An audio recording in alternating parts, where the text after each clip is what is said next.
Assalamualaikum warahmatullahi wabarakatuh. Shalom, selamat siang semuanya teman-teman yang sudah hadir pada hari ini.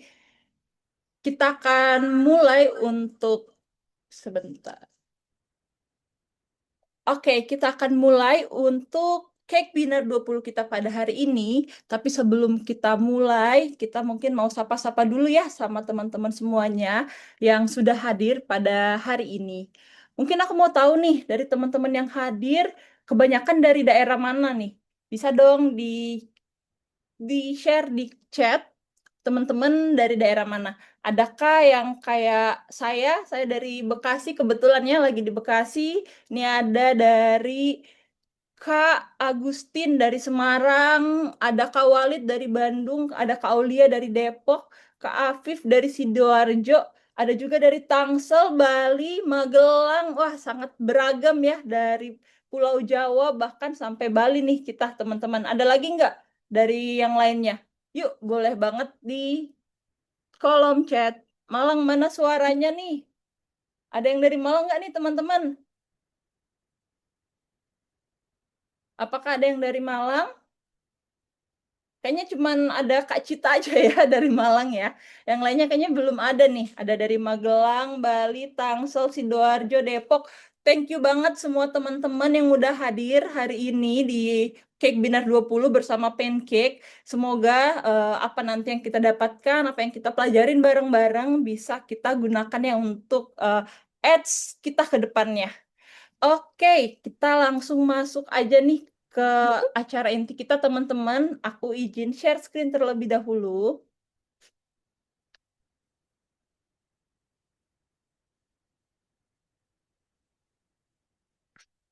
Oke,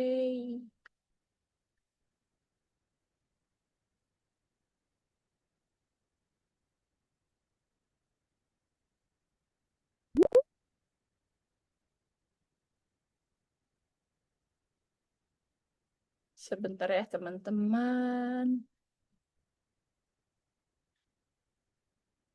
Oke, untuk share screen-nya apakah sudah kelihatan, teman-teman?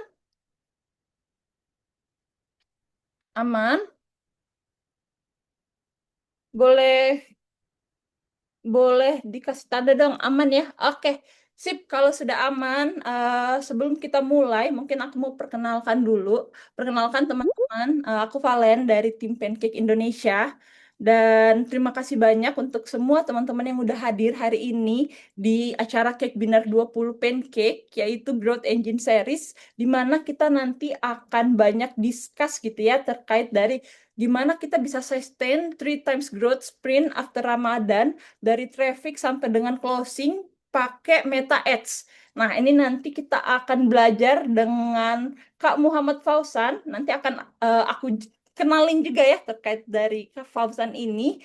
Dan di 1,5 jam ke depan nanti kita akan belajar terkait dari gimana nih kita untuk testing winning campaign. Terus gimana untuk pemanfaatan middle funnel buat nanti support ke lower funnelnya teman-teman. Lalu yang terakhir gimana creative angle yang tepat nanti saat kita lebaran. Karena kita semua tahu sekarang mungkin kita lagi peak season ya teman-teman. Banyak banget dari industri-industri yang lagi peak season menuju Ramadan, menuju lebaran nanti. Tapi biasanya after that kita bakalan banyak nih yang turun nih penjualan maupun yang lainnya. Nah, di sini kita akan belajar bareng-bareng nanti Pak Fauzan gimana buat kita bisa mencegah hal tersebut terjadi. Oke. So,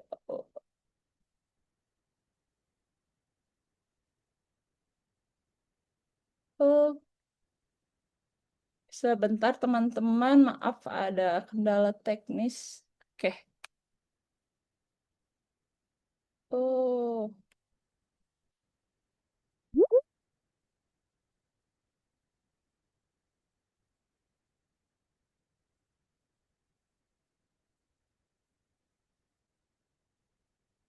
oke. Jadi sekarang kita masuk ke Cake Dinner Rules ya, teman-teman. Hari ini apa aja sih untuk rules yang ada saat kita Cake Dinner hari ini? Yang pertama, teman-teman, mohon untuk di-mute sound-nya supaya tidak mengganggu dari acara hari ini, lalu teman-teman bisa banget untuk nanti kita bisa kenal satu sama lain, boleh dong di rename akun Zoom-nya dengan format nama slash nama bisnis. Contohnya kayak saya di sini, saya tulis Valen slash pancake. Jadi teman-teman juga boleh banget ikutan untuk rename, nanti kita bisa kenalan bareng. Yang ketiga, teman-teman bisa ikut aktif di kolom chat saat mungkin nanti dari speaker ada pertanyaan, atau mungkin nanti teman-teman ada mau memberikan pertanyaan, silahkan banget nanti bisa aktif di kolom chatnya. Terus yang keempat, teman-teman bisa nih nemenin saya dan juga speaker kita ya nanti untuk open cam, jadi kita bisa lihat satu sama lainnya agar acara kita hari ini tuh bisa lebih interaktif. Sama yang terakhir, mumpung bulan Ramadan juga ya, teman-teman bisa tersenyum ceria nih biar nambah pahala semuanya. Nextnya teman-teman, untuk agendanya kita hari ini ada apa aja? Yang pertama kita ada opening sama speaker introduction ya, yang sudah berjalan. Nanti setelah ini saya juga akan menginformasikan terkait dari siapa sih speaker kita ini gitu ya. Lalu yang kedua nanti kita akan masuk untuk cake dinner main session. Ini akan dibagi dua sesi. Yang pertama dan sesi yang kedua. Dan di tengah-tengahnya nanti kita juga akan mendengarkan sedikit nih terkait dari pancake ini apa sih dan apa sih yang bisa dibantu pancake untuk ads-nya teman-teman.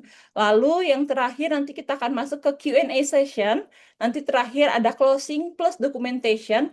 Nanti teman-teman aku mohon bantuannya juga ya untuk semuanya saat nanti di closing teman-teman kita bisa on cam semuanya agar nanti kita bisa untuk foto bareng-bareng. Oke, next teman-teman, kita akan kenalan dengan speaker kita pada hari ini, namanya Kak Muhammad Fauzan, atau yang biasa disapa dengan Ojan, Kak Ojan. Jadi Kak Ojan ini adalah performance marketing consultant yang sudah punya pengalaman lebih dari 6 tahun nih teman-teman dalam menghandle klien-klien, udah ada lebih dari 300 klien yang udah dihandle dan udah menangani juga untuk akun-akun performance marketing. Bahkan udah lebih dari 30 akun yang udah ditangani nih sama Kak Ojan. Dan Kak Ojan juga berpengalaman dalam menerjemahkan strategi bisnis ke eksekusi marketing yang tepat untuk mendorong pertumbuhan revenue yang stabil. Jadi teman-teman di sini buat yang mau tanya-tanya nanti terkait dari pertumbuhan revenue, khususnya nanti bagaimana kita untuk mendatangkan traffic sampai dengan closing lewat Meta Ads itu gimana nanti boleh banget teman-teman selama sesi ya didengarkan dan kalau ada pertanyaan nanti kita bisa tanyakan bareng-bareng di Q&A session. Nah, Kak Ojan saat ini berprofesi sebagai founder di Ads Digital Indonesia. Ini adalah salah satu dari digital agency yang sudah berdiri dari tahun 2022 dan Kak Fauzan juga saat ini bekerja as marketing lead di Green Tea Data Performance Marketing Consultant. Selain itu, Kak Fauzan juga punya pengalaman nih teman-teman sebagai account specialist for agency untuk khususnya di Meta Marketing Pro ya, di Meta Thailand. Jadi sangat-sangat banyak ya pengalaman Kak Fauzan atau Kak Ojan ini yang nanti kita akan bareng-bareng pelajarin bersama. Oke, next nih teman-teman, sebelum kita masuk ke sesi utamanya kita, mungkin juga aku mau kenalin sedikit soal pancake. Apa sih pancake ini? Mungkin teman-teman mikir pancake kue kali ya. Enggak ya teman-teman, jadi pancake ini bukan kue. Kita adalah perusahaan teknologi yang menyediakan all-in-one platform untuk pengelolaan chat maupun komentar dari berbagai sosial media maupun e-commerce nih teman-teman. Teman-teman bisa lihat beberapa logo ataupun di sini ada sosial media logo dan juga marketplace logo yang mana ini udah bisa kita konekin di platformnya Pancake. Nah, Pancake sendiri kita udah ada di sekitar 50 lebih negara di dunia, teman-teman. Dan kita juga sudah melayani 300.000 lebih bisnis dan UMKM di dunia. Serta kita juga sudah menjadi partner resmi dari Meta, TikTok, dan juga Google. Teman-teman juga bisa lihat beberapa brand ya yang udah bekerja sama dengan Pancake, baik itu secara skalanya dia internasional maupun skala nasional dari Coca-Cola, Yamaha, baik itu di nasional kita kerjasamanya dengan ada beberapa Mam Uung, Hydroclean, Polytron, Traveloka, dan masih banyak lagi klien-klien kita yang lainnya yang berada di Indonesia maupun secara global. Nah, teman-teman, Pancake juga setiap tahunnya mendapatkan penghargaan dari partner-partner resminya kita. Di tahun 2022 sampai 2023 kita mendapatkan penghargaan dari Meta ya, as Partner of the Year. Lalu kita juga di 2023 sampai 2024 mendapatkan Global Awards, dan di tahun kemarin banget, tahun lalu 2025, kita juga mendapatkan penghargaan dari TikTok sebagai TikTok Partner Award. Oke, mungkin teman-teman aku juga mau kasih tahu sedikit aja terkait dari ekosistemnya Pancake. Jadi Pancake ini seperti yang tadi saya sudah sampaikan, kita ini adalah all-in-one platform untuk bisnis ya. Jadi dari funnel atas sampai pun dari funnel atas sampai nanti di lower funnel, Pancake punya produknya. Dan berita baiknya adalah saat kita subscribe atau langganan dengan Pancake, ini kita udah bisa dapetin semuanya di satu langganan. Jadi teman-teman udah bisa dapat produk-produk kita, mulai dari Pancake, kita juga punya CRM dan POS, kita juga punya chatbot, dan juga kita punya Pancake Work untuk internal.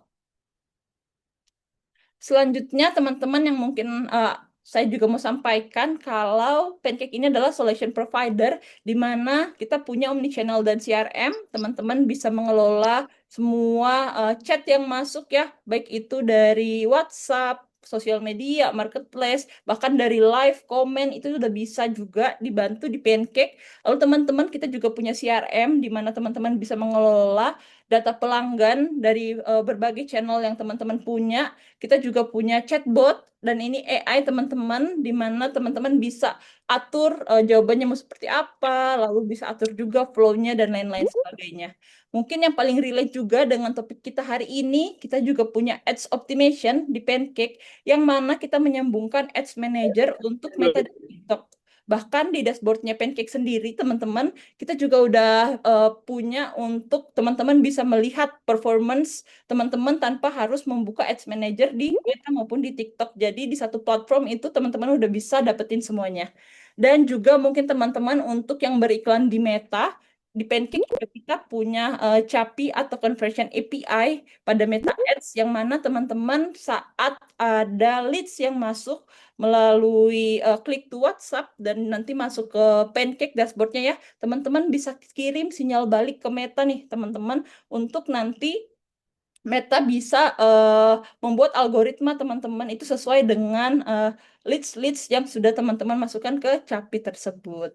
Itu mungkin perkenalan singkat terkait dari Pancake ya, teman-teman. Nah, untuk selanjutnya kita akan langsung masuk nih ke pembahasan utamanya kita dengan Kak Muhammad Fauzan yang akan membahas terkait dari gimana kita bisa naikin 3 times growth sprint after Ramadan dari traffic sampai dengan closing. Untuk Kak Fauzan, halo Kak Fauzan. Hai, hai, hai Len. Halo. Halo, halo semuanya. Oke. Nah, ini adalah Kak Fauzan ya. Perkenalkan teman-teman untuk speaker kita hari ini. Oke. Kak Fauzan, apa kabar Kak? Ya, pretty well, walaupun hujan di luar ya. Tapi Ah, all good ya. sip sehat ya Kak Fauzan ya. Udah siap Yes, untuk sharing sama kita hari ini? yes, ready, I'm ready. Oke, sip. Tanpa berlama-lama lagi, teman-teman, kita langsung saja ya masuk ke sesi bersama Kak Fauzan. Silahkan, Kak Fauzan, waktu dan tempatnya.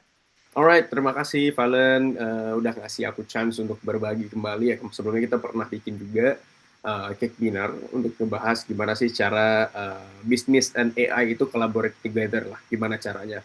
Sesuai. Tapi kali ini kita nggak bahas tentang itu, tapi kita bahas gimana caranya kita itu bisa sustain dalam segi bisnis, dari segi marketing juga, dan juga ya biasalah setelah Ramadan kan kita drop down ini, drop off ya, dari peak ke drop off. Jadi misalkan kayak gitu ya, sore why kita bakal coba ulik lebih lanjut lagi gimana cara kita ngatasinnya, framework apa yang bakal kita gunakan, kemudian juga flow-nya gimana.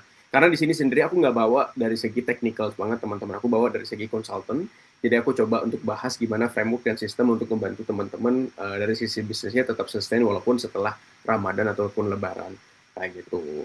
Oke, sebelum mungkin kita masuk ke hal-hal yang mungkin lebih teknis, nanti mungkin aku juga minta maaf ya teman-teman, misalkan ada bahasa-bahasa yang cukup lumayan teknis, dan teman-teman nggak mengerti, please nanti poke me up aja, nanti misalkan di Q&A sessions, let me know aja, nanti kita bakal coba bahas ulang dengan bahasa yang mungkin lebih sederhana, kayak gitu. Karena kan waktunya cukup lumayan singkat juga ya, aku cuma diberi sekitar 3-40 menit untuk kita ngobrol, which is biasanya yang aku coba kasih one-on-one consultations itu kita di 2 sampai 3 jam, tapi kita bakal compactin terlebih dahulu, dan aku bakal coba ngasih materi-materi yang memang ya udah wahyu semua intinya kayak gitu ya.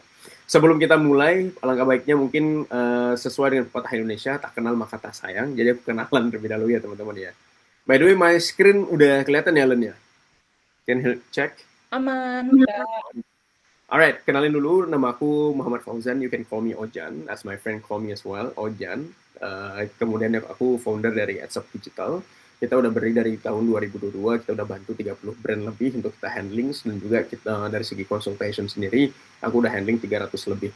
Kayak gitu. Karena di sini sebagai, dulu aku pernah bekerja, ya lucky me, aku bisa bilang lucky me, mungkin doa mana yang diijabah sama Tuhan, aku pernah bekerja di as a meta marketing pro untuk membantu banyak banget business owners di luar sana untuk gimana sih cara nge-build sistem ataupun gimana sih cara kita mengiklan platformnya kita di produknya mereka di platformnya kita di Meta sendiri.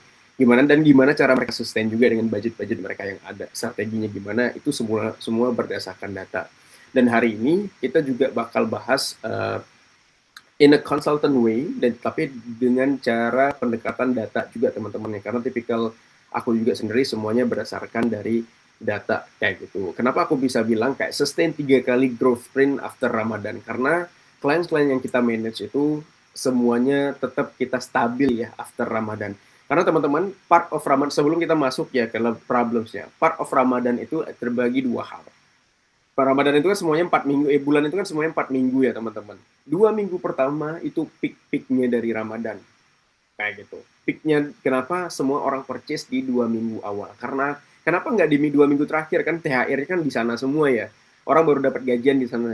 Ingat teman-teman, di 2 minggu terakhir pengirimannya lama. Problemnya itu. Pengirimannya lama. Orang udah mikir-mikir, nih kalau aku beli sekarang, nih nyampenya pasti after Lebaran. Kalau kemudian juga stok opnam dari produk itu sendiri, itu pasti 2 minggu terakhir udah habis. Problemsnya itu. So that's why 2 minggu awal itu semua menjadi peak ya. Teman-teman, dari klien-klien kita yang kita head manage juga, semuanya peaknya itu di 2 minggu awal, 2 minggu terakhir ini kita slowing down. Karena apa? Satu, stok opnam, satu lagi kemudian juga behavior audience yang memang berpikiran bahwa oh nih kalau beli sekarang nanti pengirimannya bakal lama. Yang ketiga ekspedisi. Kalau kita lihat ke Cakung ini udah bertumpukan gede banget ya. Istilahnya paket-paketan kita yang udah kita purchase yang dari Jakarta atau dari segala macamnya. Nah itu yang menjadi main problems. Kemudian juga karena kita ada 2 minggu gap ini, jadi after Lebaran itu kita punya kesempatan untuk ngefilterin 2 minggu terakhir ini, nanti kita bakal ngelakuinnya di 2 minggu awal setelah Ramadan itu sendiri.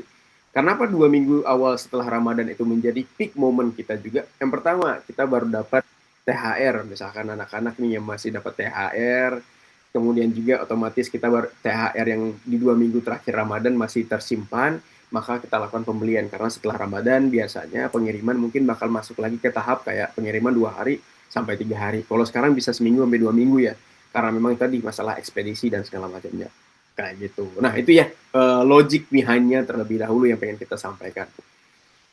Oke, kemudian juga market reality ya, kita ngobrolin market reality secara after Ramadan pasti semuanya bakal drop biasanya ya, semuanya bakal drop. Yang mungkin kayak 2 minggu sebelum 2 minggu Ramadan kita trafficnya tinggi, purchase-nya tinggi, tapi setelah Ramadan kita trafficnya rendah, kemudian juga penjualannya rendah kayak gitu. Karena masalahnya adalah bukan karena di marketnya kita sih sebenarnya, kalau aku bisa bilang, akan tetapi gimana kita ngebikin framework dari sisi kita sendiri membuat itu sustain. Karena ingat teman-teman, semua framework yang ada di paid channel, Meta, Google, TikTok, dan segala macam itu punya cycle. Nah, cycle-cycle yang seperti ini yang kita harus jeli ngelihatnya, kita itu drop off-nya di mana. Kayak gitu. Dan kita harus saving di mana. Contoh ya, kalau kita masuk dalam tahap market reality yang sekarang, yang mana semuanya drop off nih, stok oknamnya udah habis, kemudian juga dari segi ekspedisi udah nggak ada dan segala macam, kita kan nggak bisa ngelakuin penjualan lagi nih karena memang kita udah kehabisan barang maupun ekspedisinya udah terlalu lama, orang nggak mau beli karena memang nunggunya lama banget. Kayak gitu, behavior kayak gitu yang membuat kita menjadi drop ya, di biasa seperti itu. So that's why, apa ini yang harus kita lakukan supaya nanti setelah lebaran ini kita bakal mendapatkan hal yang sama lagi, kayak gitu ya. Oke, kemudian kita coba bahas tentang market illusions juga, karena banyak orang berpikiran bahwa banyak traffic sama dengan banyak sales. Tapi padahal traffic itu belum tentu ngasih sales. Banyak nih yang orang-orang nyari, aku baca nih di Threads, aku coba ulik juga di platform-platform lain, bahwa, wih, tolong dong bantuin bikin aku viral gitu. Sama, banyak ya, viral sama dengan biasanya salesnya naik. Nah, padahal in reality, lots of business owners kasih tahu ke aku bahwa kita udah bikin konten yang viral, kita udah bikin konten yang up, ciamik, kemudian juga udah views-nya banyak, jutaan dan segala macamnya. Tapi Jen, kenapa nggak ada sales ya? Tapi kenapa nggak ada konversi ya? Tapi ROAS-nya kenapa nggak naik ya? Nah, itu trap yang terjadi di behavior business owner sekarang. Trap yang memang sering banget terjadi. Ingat teman-teman, pada saat melakukan yang namanya pengambilan data traffic, traffic itu ada dua hal yang menjadi outputnya. Either kamu dikenal doang, sebagai apa tadi, yang misalkan contoh, konten viral kamu karena kamu buat lucu, contoh itu. Berarti kamu dikenal sebagai viral karena dikenal sebagai orang yang lucu. Dua, traffic itu kita anggap sebagai tempat orang pengen tahu, kayak gitu ya. India traffic itu adalah untuk bisa biasanya ya in offline event ataupun dalam kehidupan kita sehari-hari, kita kayak ngasih flyers atau brosur ke orang-orang sehingga orang tersebut melihat brosurnya kita atau buang brosurnya kita. Dua hal itu yang biasanya terjadi atau nolak brosurnya kita. That's what happen in offline. Dan begitu juga terjadi di online. So that's why traffic itu belum tentu bisa ngasilin revenue kayak gitu. Karena apa? Karena tahapan traffic ini masih wide banget, sangat-sangat wide kayak gitu. Apakah dengan traffic ini kita bisa jadikan konversi? Bisa, as long as kita tahu nih data yang besar tadi, yang wide tadi, seberapa banyak yang intens terhadap produknya kita, kayak gitu. Sehingga pada saat kita tahu berapa banyak orang yang intens dari produknya kita, itu nanti kita bisa drop down lagi ke bawah itu, sehingga terjadinya framework antara upper funnel until the bottom funnels itu punya frameworknya masing-masing, punya datanya masing-masing, sehingga teman-teman kedepannya nih, bagi teman-teman yang udah mengikut webinar ini, tahu sebenarnya traffic itu belum tentu ngasilin yang namanya revenue, akan tapi traffic itu bisa ngasilin hal yang lain, mungkin engagement, mungkin video views dan segala macamnya. Karena apa? Karena di traffic sendiri kita carinya adalah attention, bukan conversion, teman-teman ya. Jadi jangan berharap banyak pada traffic campaign ataupun traffic tadi, data traffic tadi untuk khusus ke penjualan. Makanya dengan adanya framework tadi dari traffic to closing, ada hal-hal apa aja sih yang harus kita create supaya tadi dari traffic yang kita dapetin, data misalkan 1 juta tadi, berapa banyak yang mau konversi atau beli produk yang kita, itu bakal kita bahas di sini. Gitu ya. Oke, aku bakal ngasih framework arsitek yang mungkin ini pernah aku lakuin, bahkan mungkin sampai sekarang aku lakuin juga di klien-klienku, supaya apa? Supaya kita tahu, sebenarnya as a consultant, kita itu bukan bahas masalah teknis lagi ya, kita bahas masalah bisnis dan juga masalah framework yang terjadi pada bisnis tersebut. Apakah framework tersebut salah? Apakah framework tersebut kurang tepat? Apakah framework tersebut kurang memberikan impact terhadap bisnis? So that's why ada 3 layer utama yang benar-benar harus kita perhatikan ya teman-teman pada saat kita melakukan yang namanya pembedahan framework itu sendiri. Tahap traffic hingga purchase itu ada 3 tempat atau 3 level yang harus kita achieve. Yang pertama, demand generation. Dari traffic itu kita membuat yang namanya demand.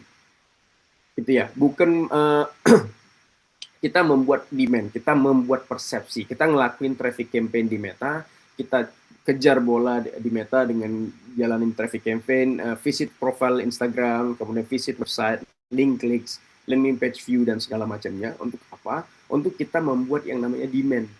Ingat teman-teman, kita di Indonesia ini udah terlalu banyak. Setiap dari data yang aku dapatin pada saat aku kerja di Meta, setiap bulannya kita tuh ada pertumbuhan advertisers itu sekitar 10% setiap bulannya ya. Dari 1 juta berarti nambah 10%. Bulan depan nambah lagi 10%. Sehingga kalau bisa dibilang semua market sudah saturated. Mau properti, mau D2C, direct to customers, mau jasa, mau produk-produk yang lain, semua udah di tahap yang namanya fatigue ataupun udah terlalu saturated banget, udah bertumpuk-tumpuk banget dan segala macamnya. Kita jadi bisa dibilang perangnya itu bukan lagi yang namanya perang unique selling points. Kita udah masa di mana perang harga, kemudian juga wah harga Lia lebih murah nih. Kenapa ya dan segala macam. So that's what happened now in Indonesia market actually. So that's why yang harus kita lakuin adalah demand generations. Kita menjadi top of minds. Why kita tetap dipilih sama orang dan kenapa kita menciptakan apa kita create traffic campaigns ini untuk apa gunanya? Kita harus tahu dulu purpose-nya buat apa. Apakah kita mau cuman kayak engagement doang? Nah, belum tentu itu bakal menjadi bagus karena apa? Karena kita butuh demand. Demand ini untuk menjadi conversionnya kita nanti, gitu ya. Karena nanti, dari sini kita coba klasifikasi lagi. Setelah kita dilakukan yang namanya demand generations, kita cari data yang seluas mungkin. Kemudian juga kita lakuin yang namanya demand qualifications. Dengan data tadi yang kita dapetin, kita coba jadikan kerucutan ke bawah lagi. Di tengah-tengahnya ada yang namanya demand qualifications. Setelah data yang random di atas, kita bikin kualifikasi lagi di bawah. Supaya apa? Supaya nanti kita mudah masuk dalam demand conversions. Kayak gitu. Nah, 3 layer ini pendekatannya juga beda-beda, teman-teman. Approach-nya beda-beda. Dari demand generation, cara kita menyampaikan produknya kita, cara menyampaikan jasanya kita itu beda. Demand qualification caranya beda, bahkan approach-nya udah mulai berbeda, atau bahkan campaign-nya udah mulai berbeda.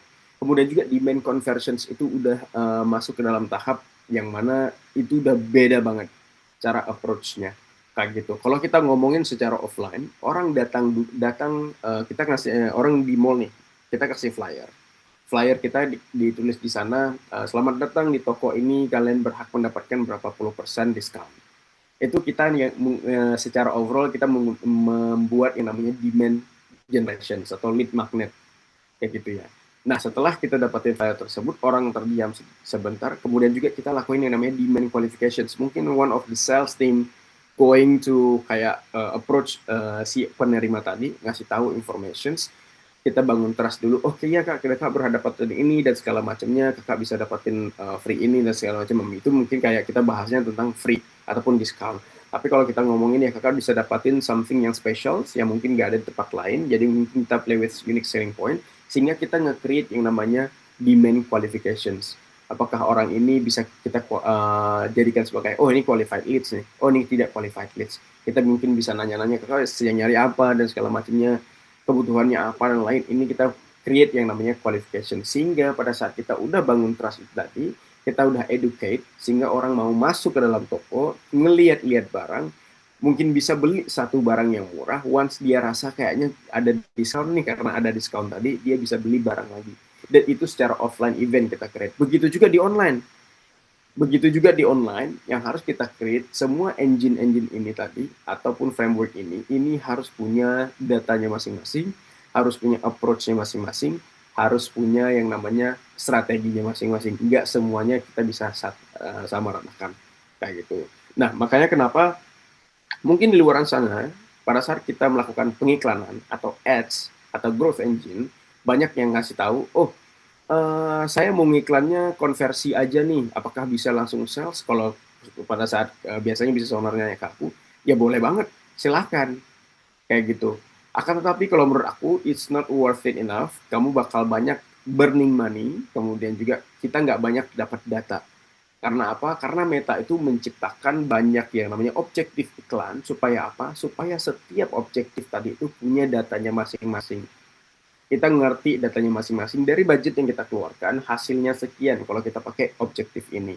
Kalau dengan objektif ini kita bisa turunin ke bawah. Karena apa? Dari atas biasanya dari sejak 2023 akhir Meta itu mengedepankan yang namanya AIs. Everything it's captured by AIs. Andromeda, Advantage Plus dan segala macamnya. So that's why dari atas ke bawah itu semua punya flow-nya masing-masing, semua punya datanya masing-masing, semua punya informasi yang diberikan kepada Meta itu sendiri. hingga dari demand generation sehingga dan demand conversion itu tercipta yang namanya data kayak gitu. Nah itu ya yang menjadi problems ataupun growth engines yang harus kita lakuin pada campaign-campaignnya kita ke depannya. Sehingga kita udah tahu nih strategi apa yang harus kita create terlebih dahulu kayak gitu. Kita coba bahas dulu satu-satu.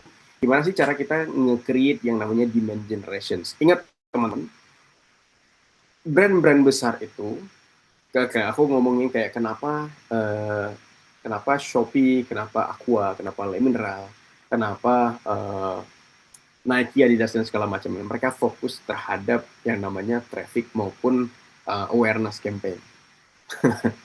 Karena apa? Itu adalah aku bisa bilang kenapa mereka milih kayak gitu karena satu itu investasi paling besar.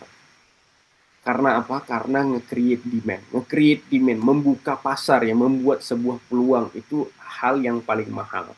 Kalau kita ngomongin ke offline, kita mau buka toko offline aja itu mahal banget teman-teman di awal ya, belum sewa tempat, renovasi, barangnya, kemudian juga bikin nama dan segala macamnya. Sehingga nanti di layering bawah, di qualifications dan conversion itu udah cukup lumayan murah. So that's why kenapa mereka ngelontorin biaya miliaran rupiah untuk ngiklan di TV setiap harinya. Ngiklan di YouTube setiap harinya. Ngiklan di tempat-tempat yang memang kita bisa lihat setiap harinya. So that's why. Karena apa? Karena memang itu hal yang paling mahal. Membuat kita teringat oleh orang itu mahal banget, effortnya gede banget. So that's why dengan tapi dengan outputnya lah dengan kita create demand generations kita bisa diingat satu dan kita bisa dapatin data banyak banget dari traffic, video views dan engagement itu sendiri kayak gitu. Karena apa? Sekarang kayak tadi balik lagi ke market problems. Kita udah saturated banget, kita udah penuh banget, kita udah jenuh banget nih dengan orang-orang yang jualan produk yang sama. Even mungkin kayak tadi aku ada ngeliat someone buka salon ya di Bali. I believe dalam satu gang atau lorong yang tadi atau satu jalan itu ada beberapa salon yang memang ada. So that's why kita harus menjadi top of mind. Dan top of mind ini kita ada selalu di benak audiens kita dengan cara kita create yang namanya demand generations kayak gitu. So that's why seluruh klien yang memang saya handling semua kita alihkan antara dua hal, yaitu sebelum kita masuk dalam tahap purchase kita create yang namanya demand generation atau lead magnet terlebih dahulu. Kita harus tahu dulu selama ini bottleneck-nya kita itu di mana. Apakah bottleneck-nya kita itu di bottom funnel-nya doang yang memang terlalu kencang, retention kita terlalu besar sehingga kita untuk acquire new user itu sangat susah. Sehingga kita berkutat di situ-situ aja karena so that's why itu hasilnya atau outputnya adalah kita income-nya stuck. So that's the main problem. So that's why demand generations ini penting banget teman-teman. Karena kenapa kita harus punya, misal contoh kita punya budget 10 juta, 2 juta kita jadikan A/B testing untuk demand generations. Karena apa? Kita harus selalu membuka pool audience baru dong. Audience pool baru dong. Gitu ya. Supaya apa ya? Kita tahu sebenarnya potensial penjualan produk kita itu lebih luas secara data. Dari reach, impressions, click, CTR, dan segala macam.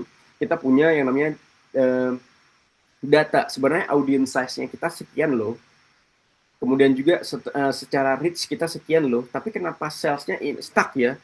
Kayak gitu. So that's why itu tadi aku bilang juga approach kita berbeda-beda dari demand generation sampai conversion berbeda-beda. So that's why kita harus ngerti dulu di demand generations ini dari audience pool-nya kita itu seberapa besar sehingga nanti pada saat kita create yang namanya demand qualifications itu gampang jadinya. Kita pengerucutan ke bawah tadi ya, pendekatannya pengerucutan ke bawah, funnelingnya ke sisi kita, ini udah mungkin kita bahas terkait dengan middle funnel, gimana caranya tadi kita dari upper funnel traffic campaigns, kita bikin yang namanya middle funnel. Demand qualifications ini kita create dengan mungkin campaign types yang dengan CTWA, LPWA, klik to Instagram, LP to Instagram, shop on yang mungkin sekarang lagi booming juga. Nah, ini tujuannya adalah untuk kita nge-retarget audience-audience yang udah kita create demand-nya di atas. Itu. Nah, di atas mungkin kita masih bisa ngasih education secara kontennya mungkin. Kita ngomongin A/B testing di sana education secara kontennya yang harus kita ubah-ubah, edukasi angle mana yang harus kita pakai supaya orang ngerti produknya kita. Sehingga pada saat kita masuk ke dalam tahap yang lebih bawah sedikit, yaitu mungkin di engagement campaigns, kita ubah dari cold audience tadi menjadi warm dengan cara tadi kita punya data audience yang kita dapetin, audience pool yang kita dapetin, kemudian kita masukin mereka ke arah yang memang mau melakukan yang namanya interaksi gitu. Kenapa nggak langsung purchase, Jan? Aku bisa bilang bro, di Indonesia kita tipikal orang yang semuanya interaksi base. Kita tipikal orang yang bahasa basi. Kita tipikal orang yang memang mau tanya dulu baru beli. Kita tipikal orang yang window shoppingnya terlalu besar. Potential window shoppingnya terlalu besar. So that's why in real life kita datang ke toko Tanah Abang deh. Kita tanya dulu dari toko A sampai toko Z baru kita milih. Ya kan? Biasanya seperti itu. So that's why di sini juga kita ngelakuin hal yang sama. Behavior kita tuh kadang berubah-ubah tapi tidak terlalu besar perubahannya. So that's why di sini aku bisa bilang kita bisa lakuin yang demand qualifications dengan cara kita filtering out lagi. Yang tadi reach-nya mungkin kita dapat 1 juta, kita jalanin yang namanya CTWA campaign dengan message yang berbeda. Kita lakukan yang namanya retargeting, berarti secara niche kita dapat 1 juta audience pool, kemudian kita coba cari tahu dari 1 juta ini berapa banyak dengan modal yang sama, berapa banyak orang yang mau melakukan chat dengan approach yang berbeda. Kayak gitu. Tujuannya apa? Kita tahu, oh berarti message yang kita sampaikan kepada audiens di upper funnel itu tadi aja udah salah. Gimana mau masuk ke bawah? Gimana cara kita kualifikasinya? Kalau memang dari atas ke bawah aja kita udah salah. So that's why itu yang harus kita coba create terlebih dahulu. Dengan adanya qualifications ini, dengan retargeting, educational content, mungkin case study ataupun social proof yang kita sampaikan, mereka itu bakal menjadi tertarik sehingga kualifikasi di atas yang mungkin tadi masih random, kita dapatin dia bawah mungkin sekitar 30 atau 40%-nya itu mereka intens terhadap produknya kita. Kayak gitu. Pengen nanya dulu, ini produknya apa ya? Kenapa dia, misalkan kayak, kalau aku beli, apa ya untungnya dan segala macamnya. Benefitnya apa ya dan segala macamnya. Pasti dong, orang Indonesia pasti nyari yang namanya benefits. Pasti interaksi terlebih dahulu. Pasti inform terlebih dahulu. Kayak mereka butuh informasi nih, pengen dimanjakan, sangat-sangat dimanjakan ya. Itu tipikal orang-orang di Indonesia. So that's what happen now. Sehingga nanti teman-teman pada saat setelah Ramadan ini, pada saat Lebaran, jangan kendorin yang namanya si tadi demand generation sama demand qualifications ini kayak gitu. Cuman kita terlalu misalnya contoh jadi problemsnya lagi untuk yang demand qualifications ini kan kita jadinya harus mungkin CTWA lah dan segala macamnya. Apakah ini nggak ngebuat kita terlalu too much working ya, too much work dan segala macamnya. I believe karena memang sekarang udah banyak banget AI ataupun kayak chatbot yang kita bisa gunakan kayak contoh Pancake ya. Dari Pancake sendiri kita udah mereka udah punya tools yang cukup lumayan mumpuni untuk kita bisa melakukan yang namanya demand qualification juga. Setiap chat yang masuk itu kita bisa tagging dan segala macamnya, kita bisa kayak apa namanya make sure this leads is qualified or not dan segala macamnya itu bisa kita lakukan harusnya di Pancake ya. Nanti mungkin dari tim Valen bisa coba ngasih information juga Pancake ini mungkin dari demand qualifications ini bisa dilakuin apa aja. Karena apa teman-teman? Biasanya di demand qualifications ini kenapa aku ngarahinnya ke WA ataupun sampai ke Shopbot? Karena kita bisa tahu secara audience ini kita behaviornya gimana. Sekarang behaviornya kita seperti apa. Bahkan kita bisa filtering out juga dari chat. Dan dari chat tersebut semenjak 2024 akhir kita di Meta sendiri punya yang namanya event baru yaitu Meta Purchase. Kayak gitu ya. Kita dari WhatsApp itu aja, WhatsApp Purchase ini bisa kita detect nantinya dan ini bisa masuk lagi menjadi pixelnya kita ke Meta. Kita ngajarin lagi si Meta bahwa kita butuh demand qualifications yang seperti ini. As sales qualified leads atau leads-nya kita yang qualified itu seperti ini nih. Nah, itu yang bakal terjadi. So that's why itu penting banget teman-teman. Jadi next-nya ketika memang kita mau melakukan yang namanya demand qualifications berikutnya menggunakan WhatsApp, kita bakal lebih mudah dan Meta sendiri bakal lebih gampang tahu teman-teman untuk gimana sih caranya dan bagaimana audiens yang kita butuhkan. Kayak gitu. Sehingga dari demand qualifications ini dan dari CTWA ataupun shop on dan segala macam kita udah dapat audiens yang memang dari cold yang dari atas tadi kan dingin ya. Sehingga kita udah masuk yang ke tengah maka menjadi lebih warm. Sehingga pada saat kita di layer yang ketiga demand conversion kita biasanya bakal lebih gampang dapatin higher closing rates, ROI improvement biasanya karena di sini tipikal kita bakal lebih kepada campaign-campaign yang conversions, WhatsApp lead sampai sales campaign yang kita bakal lakuin. Karena apa tadi? Karena di Di main qualifications kita udah tahu seberapa banyak orang yang memang mau melakukan yang chat itu tadi ataupun shop on. Kemudian juga kita udah tahu berapa banyak, berapa ribu dan segala macam. Tinggal kita retargeting lebih niche lagi sehingga kita dapatin di sini warm to hot. Even mungkin udah hot itu sendiri. Kayak gitu. Contoh aku pengen ngasih contoh juga nih ke teman-teman. One of my clients, what happened in my clients ya ceritanya ya. Ini aku pengen ngasih something yang memang udah kita lakuin di sebulan-bulan sebelumnya. Kita ngelakuin feasibility studies. Di sini kita coba cek sebenarnya problemsnya mereka itu secara sales nggak masalah sih. Secara sales nggak masalah kalau menurut mereka ya, akan tapi pada saat kita udah ngelakuin yang namanya checking dan segala macamnya, pada saat mereka ngelakuin yang namanya spending mereka tuh naik terus nih setiap bulannya. Tapi secara ROAS-nya turun menurun, turun turun. Kenapa? Karena di sini karena mereka belum tahu sebenarnya kayak dari sisi marketingnya mereka, dari sisi campaign-nya mereka itu mana yang works, mana yang tidak works. Data apa yang oke, data mana yang nggak oke. Apa yang harus kita lakukan dan apa yang tidak harus kita lakukan itu mereka belum tahu. Sehingga kita udah dapat nih dari regular, seasonal hingga remarketing campaign yang works itu dari mana kayak gitu. Oh ternyata dari regular itu cukup lumayan oke, remarketing cukup lumayan oke. Sehingga di sini kita tahu bahwa pada saat kita lakuin yang checking data di Shopee dan segala macamnya, mereka itu terlalu berkutat di bottom funnel aja. Bottom funnel aja jadinya kita dapat information yang cukup menarik bahwa ternyata yang visit to add to cart to buy dan visit to buy itu sendiri semuanya rata-rata adalah retention. Jadi loyalty buyersnya itu gede banget kayak gitu. Jadi orang atau produknya ini itu berkutat pada orang-orang yang sama aja. Itu ya, itu orang-orang itu mulu dan segala macamnya. Tapi kita dari sisi aku sendiri, aku selalu ngasih information bahwa sebenarnya untuk retentions itu oke banget, retentions itu oke banget. Akan tapi apakah orang yang suka dengan produk kita retention tersebut bakal beli terus menerus? Enggak dong. Kita punya yang namanya apa ya, timeline pemakaian, biasanya pemakaian sebuah produk dan segala macamnya. Entah itu 1 bulan, entah itu 2 bulan, atau entah itu 3 bulan dan seterusnya. Depend dari produknya sendiri. Mungkin ada produk yang satu kali beli tahannya 5 tahun ya. Mungkin berarti nanti produk tersebut kita harus ubah lagi message-nya supaya orang beli terus menerus. Kenapa aku bilang 40% players itu enggak oke? Okay. Satu, kita berkutat di situ aja audiensnya sehingga kita tidak bisa ngelakuin yang namanya acquire new customers. Susah banget jadinya. Sehingga kita dapat kesimpulan bahwa si produk ini cuman berkutat di bottom funnel, middle to top funnelnya tidak ada, sehingga kita bakal ubah cara mainnya untuk membuat si campaign ini menjadi powerful, sehingga orang tahu produk ini dan juga orang bakal mau beli. Tujuannya upper funnel kan kita memperluas pool audiens tadi yang seperti aku udah sampaikan teman-teman secara flow-nya gimana.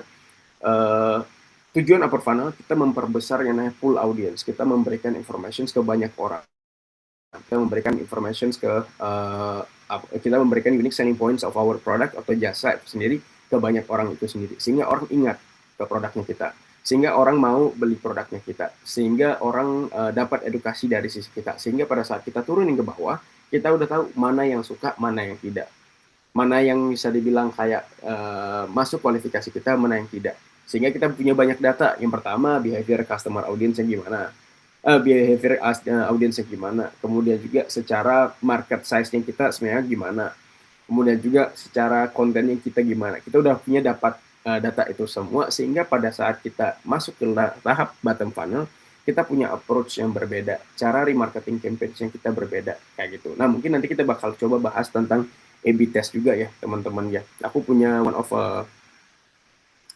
contoh lagi juga, wait a second. Nah, one of dari sisi apa namanya? Dari sisi ads manager sendiri, contoh ya yang kita create, yang aku create sama tim sendiri untuk kita coba benerin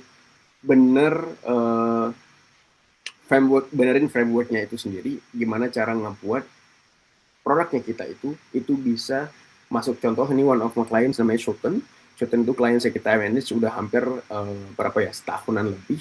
yang kita jalanin adalah cuman initiate checkout.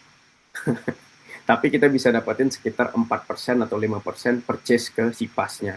Karena tujuannya initiate checkout ini kita pengen tahu seberapa besar orang yang memang masuk ke dalam ininya kita, seberapa besar masuk ke dalam website yang kita create, dan dari website yang kita create itu audiens yang bukan dari audiens yang kita targetin, yang udah kita dapetin dari upper funnel traffic campaigns, kemudian juga kita turunin ke initiate checkout seperti itu, kita tahu seberapa besar orang atau audiens yang masuk ke dalam landing page-nya kita mau melakukan yang namanya shop on atau ngecek ke Shopee kayak gitu. Tujuannya apa? Tujuannya jadi kita tahu teman-teman. Jadi misalkan contoh ya, jadi yang dari sini yang coba aku custom website landing page ini kita punya sekitar 13.000 web visit, 4.000 web visit, dan rata-rata initiate checkout rate-nya itu di angka 43% hingga 73%. Jadi orang mau ngeklik shop on ke Shopee, mau ngeklik shop on to Tokopedia. Karena apa? Karena memang mungkin produk kita sesuai dengan target market yang udah kita lakuin. Yang biasanya kita lakuin di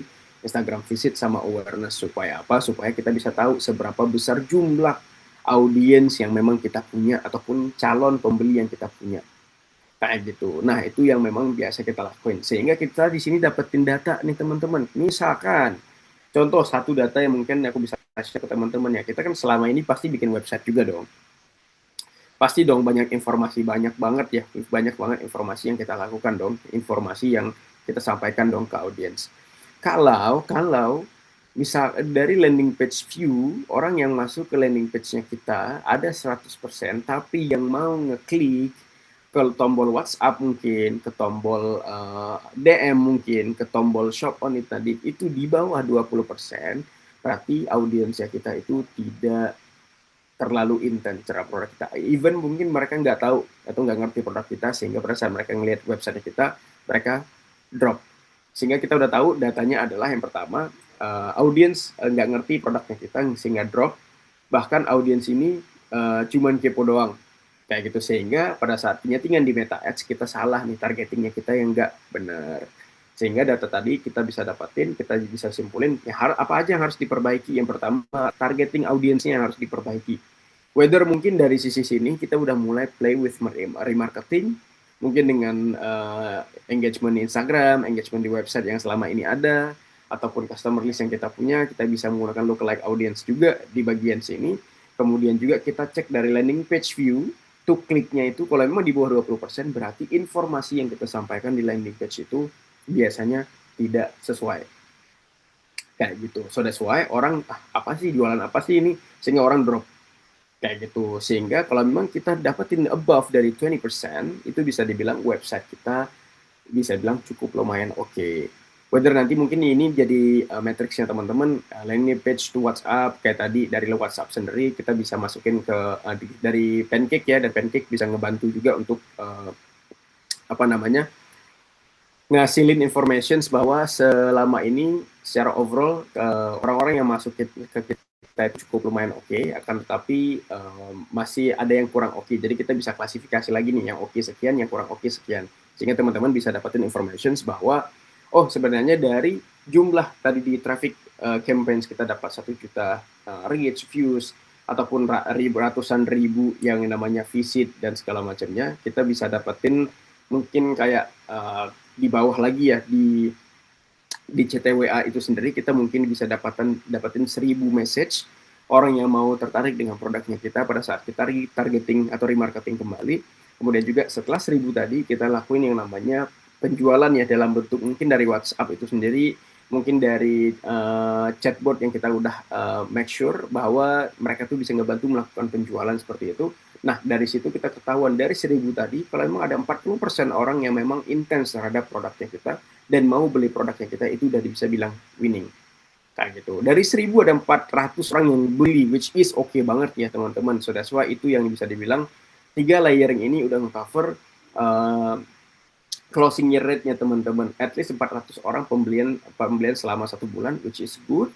Apalagi misalkan kayak fast moving forward goods kayak gini nih, kayak contoh kayak baju, fashion, dan segala macamnya, itu biasanya bakal lebih cepat lagi. As long as yang tadi kita udah nge-create yang namanya top of mind campaigns, Supaya apa? Supaya kita benar-benar bisa dikenal dengan baik oleh orang, sehingga pada saat orang ngelihat produknya kita itu, orang bakal ingat, oh ini produknya ini. Sehingga mereka intens tuh banyak ada. Kemudian juga setelah udah tahu ini produknya kita, kemudian juga turunin ke bawah, kita mungkin creating yang namanya shop on tadi. Kita mungkin bisa kayak create shop on website kayak gini. Nah, jadi orang bakal bakal lebih dapetin information yang lebih oke lagi sehingga mereka mau melakukan pembelian. Atau misalkan kayak mereka mau kita masukin ke dalam tahap WhatsApp terlebih dahulu. Jadi masuk dulu ke WhatsApp, kita lakukan yang namanya information, kasih information, unique selling point, kita selling sehingga nanti terjadinya closing itu sendiri. Dan WhatsApp itu sendiri kita bisa jadikan sebagai data untuk Meta untuk mencari orang-orang yang sama. Bahkan kita nanti bisa melakukan yang namanya broadcast even mungkin kayak misalkan itu bisa jadi bahan untuk community-nya kita ya, kita lakukan yang namanya retentions atau broadcasting promotions supaya teman-teman bisa dapatin income di orang yang sama, retention rate kita jaga, new acquire customer juga kita jaga dengan kayak gitu. Nah, itu tujuannya dari sisi itu sendiri, dan I believe dari sisi Pancake sendiri bisa ngebantu banget mungkin dari layer demand qualification sama demand conversion itu sendiri, supaya apa, di demand qualifications teman-teman bisa filtering lagi mana audiens yang oke, mana yang tidak dengan tagging-taggingan yang ada. I believe di Pancake nanti mungkin bisa dijelasin gimana cara kita melakukan yang namanya tagging dan segala macamnya. Kemudian wait, aku coba.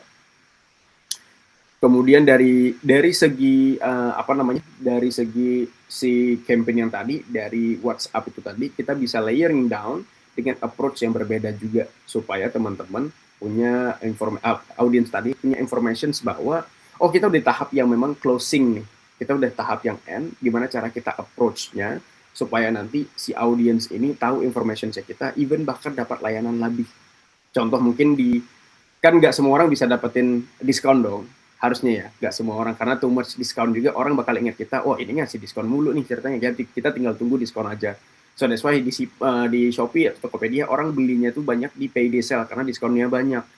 Akan tapi di WhatsApp sendiri kita punya flexibility, orang mana yang bisa kita kasih diskon, orang mana yang tidak bisa kasih diskon. Kita punya klasifikasi tadi di bagian demand qualifications jadinya kayak gitu. Nah, itu mungkin ya framework yang bisa kita gunakan teman-teman untuk bisnisnya kita sekarang, jasanya kita sekarang, pendekatannya, approach-nya gimana. Dan mungkin sedikit recap juga di demand generation tadi, coba lebih ngarahin ke education terlebih dahulu. What is our unique than others? Mungkin ke arah sana.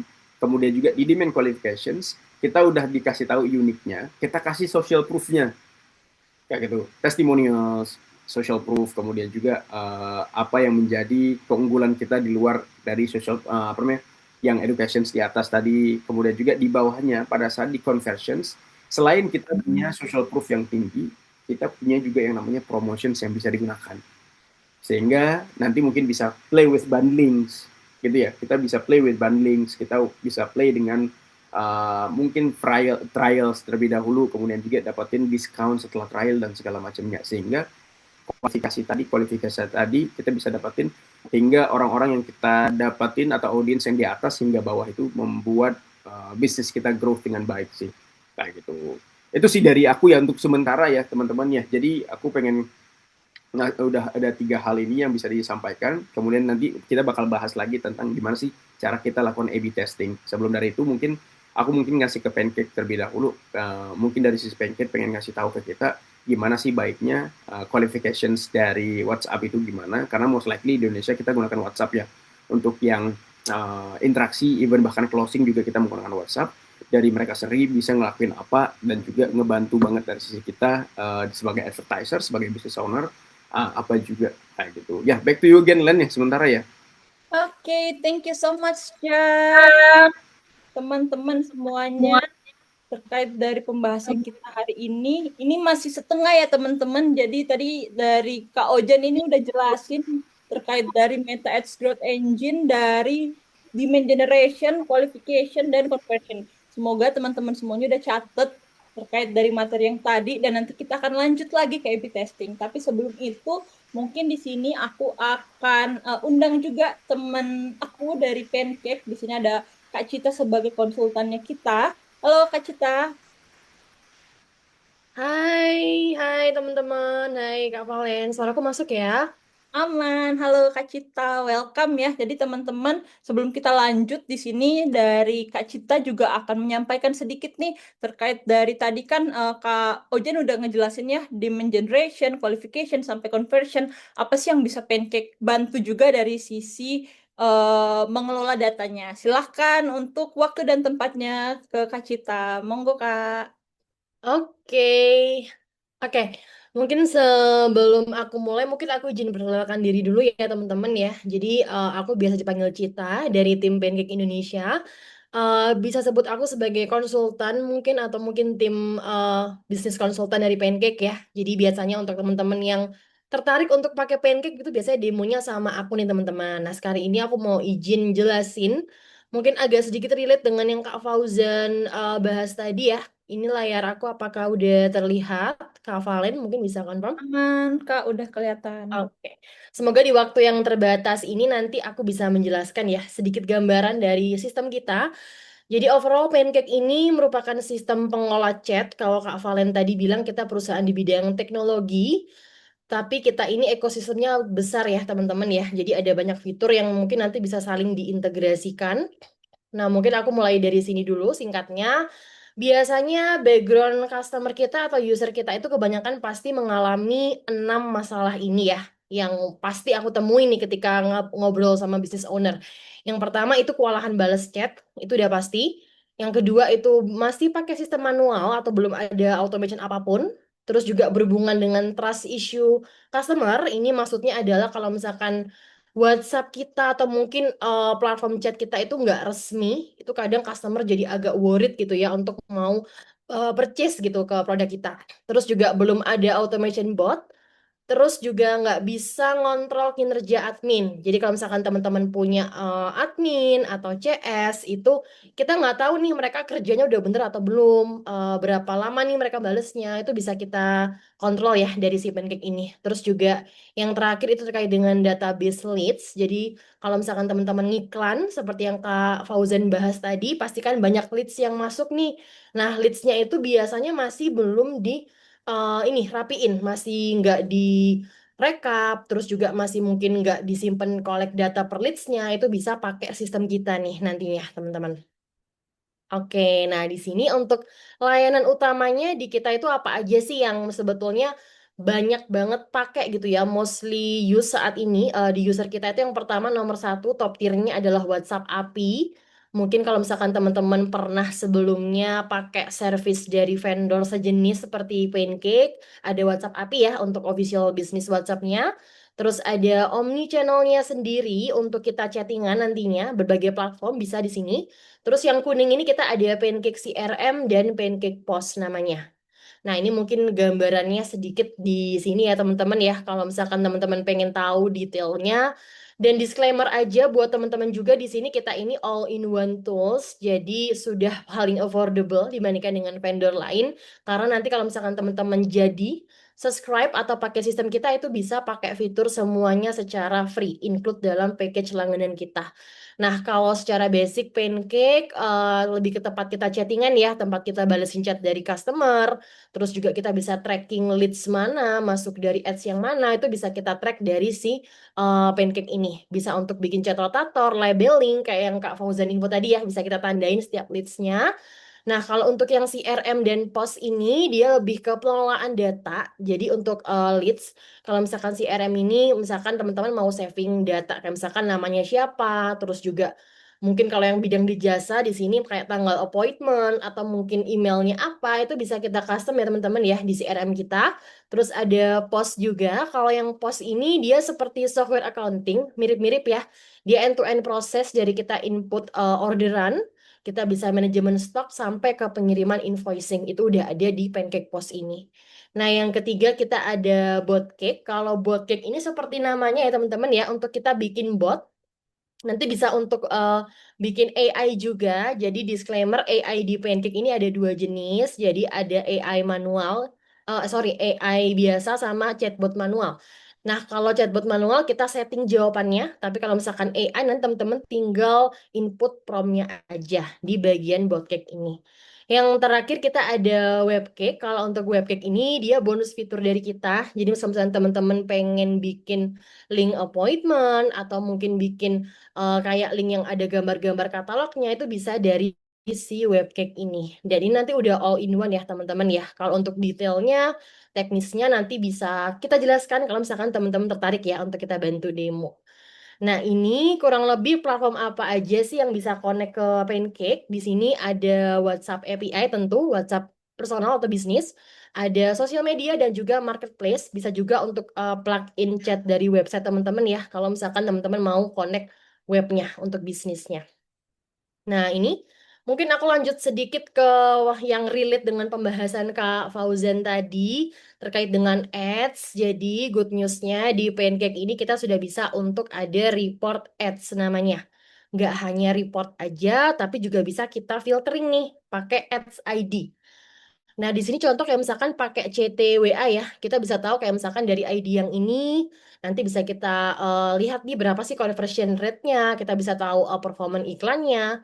Nah, nanti juga buat para owner bisa ngecek ya udah spend berapa, sampai ada GPM, GTR, bisa kita track juga dari sistem Pancake ini.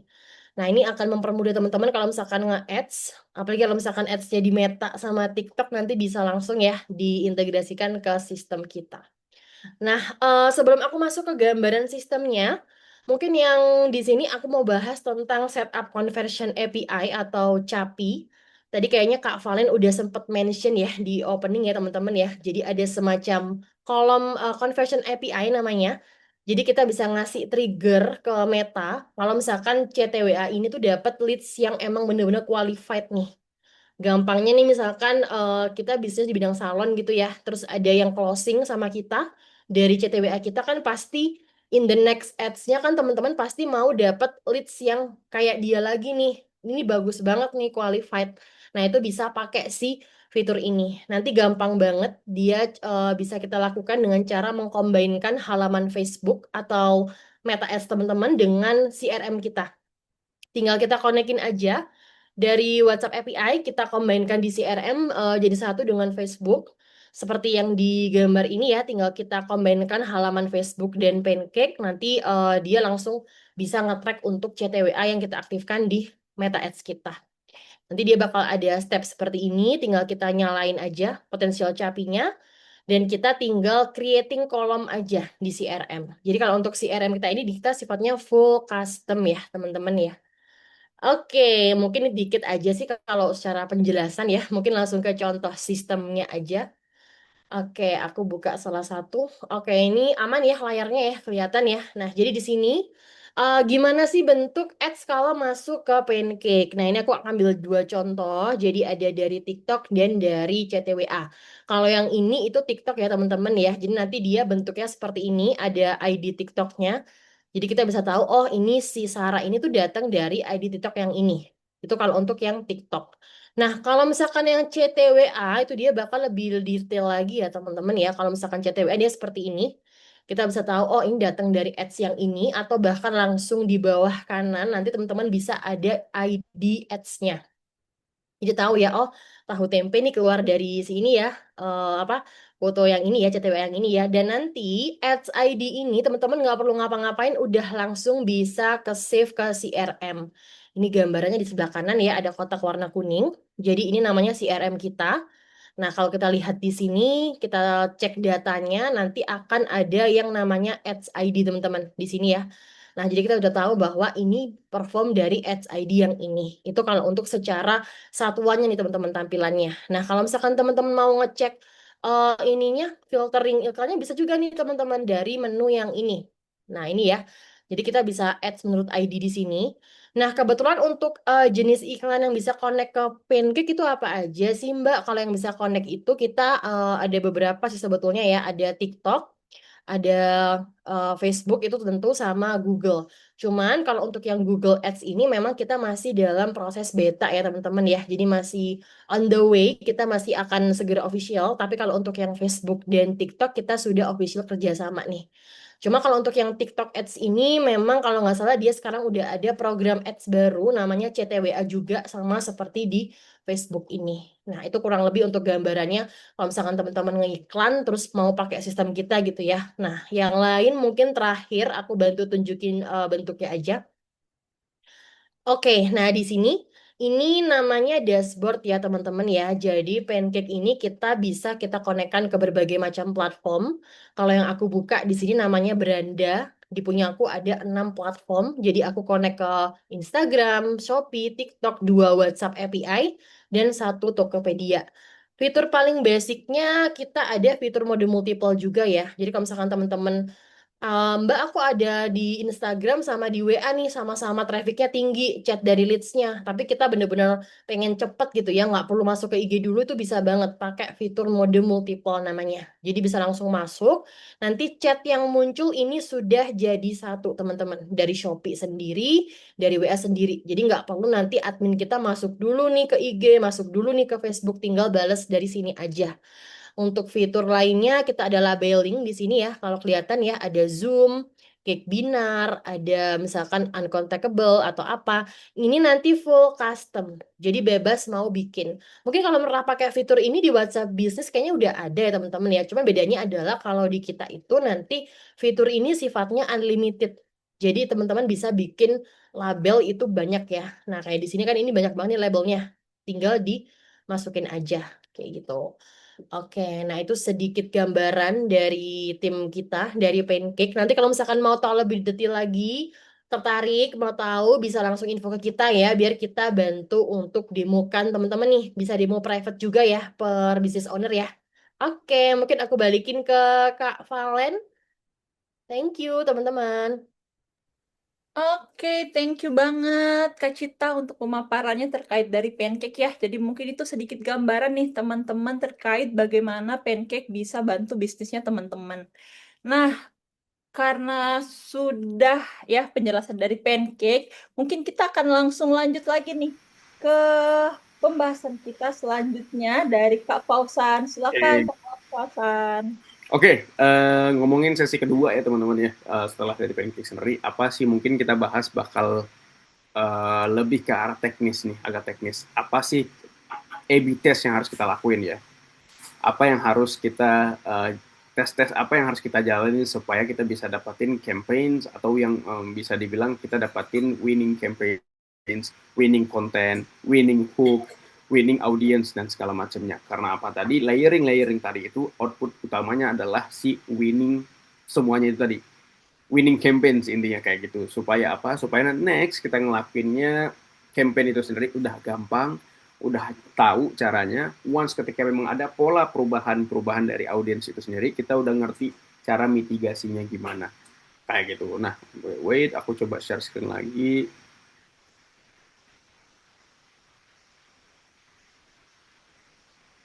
Oke, harusnya ya. Testing framework. Nah, ini yang biasa aku coba lakuin juga ya dari clients-clients yang memang kita handling, clients yang memang kita arahkan pada saat consultations juga. Hal yang paling pertama kita lakuin testing itu is all about ICP, Ideal Customer Profile. Karena apa? Karena memang di sini kita ngerti ya, kita harus tahu dong siapa pembelinya kita, siapa customernya kita, siapa orang yang memang tertarik dengan produknya kita. Tujuannya apa ya? Buat kita tahu dong si audiens ini ataupun calon customer kita itu berasal dari orang yang seperti apa.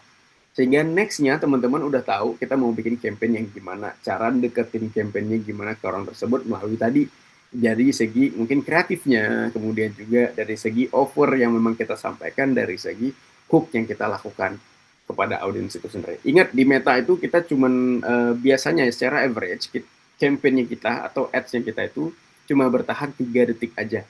3-8 detik maksimal. Kayak gitu. Karena apa? Karena orang bosan ngelihat hal-hal tersebut. Udah terbiasa dengan hal-hal tersebut. Makanya pengen langsung coba tanya. Mereka bisa dapetin apa aja setelah melakukan yang namanya pembelian dari produk tersebut. So that's why, that's the thing. So yang pertama kali harus di testing adalah audience. Dari ICP-nya, dari mungkin ngomongin satu produk skincare ya. ICP-nya siapa? Mungkin skincare yang sekarang udah mulai agak mengerucut nih, niche-nya udah oke banget. Udah ngarah ke kulit sensitif, udah ngarah ke penghilang luka, contohnya seperti itu. Nah, itu yang mungkin kita bisa jadikan sebagai ICP terlebih dahulu. Siapa sih yang memang orang-orang yang butuh produknya kita? demografinya, mungkin dari segi wilayah, dari segi minatnya, dari segi behaviornya mereka. Nah, mungkin kita bisa bilang dari demografi usianya sekian, kemudian juga kita testing dari segi minatnya mungkin lebih kepada lifestyle, wellness, mungkin juga dari segi hal-hal yang memang related to the products. Nanti kita bikin lawannya lagi nih. Karena dalam segi testing itu sendiri, kita harus punya satu hal yang harus kita bedakan. Whether itu mau dari konten, itu mau dari si targetingnya. Kalau menurut aku, konten itu agak bias ya. Konten itu semua orang bisa consume dengan baik. Akan tapi pada saat di targeting itu sendiri, dari audiens itu sendiri, itu yang memang makan banyak waktu, banyak budget biasanya, untuk kita dapetin audiens yang memang optimal dengan produknya kita. Kayak gitu. Makanya mungkin banyak yang nanya, kenapa nggak kita testing kreatifnya aja, yang diperbanyak, kayak gitu. Kreatif gampang sih sebenarnya kita create. Tapi kalau kreatif yang kita create, audiensnya tidak sesuai, it will be the same. Gitu ya. So that's why kita coba align dulu dari audiensnya dulu, baru nanti ke kreatifnya. Kayak gitu. Oh, kita udah dapat nih ke audiensnya yang kita bedakan interest A sama interest B. Ataupun kita play with location A, location secondary locations. Atau kita mainkan dengan syarat kita main primary locations dengan targeting A, secondary locations dengan targeting B. Jadi kita udah punya 3 testing framework dari segi audience itu sendiri. Dari segi kreatif, kita pakai hal yang sama dulu nggak masalah.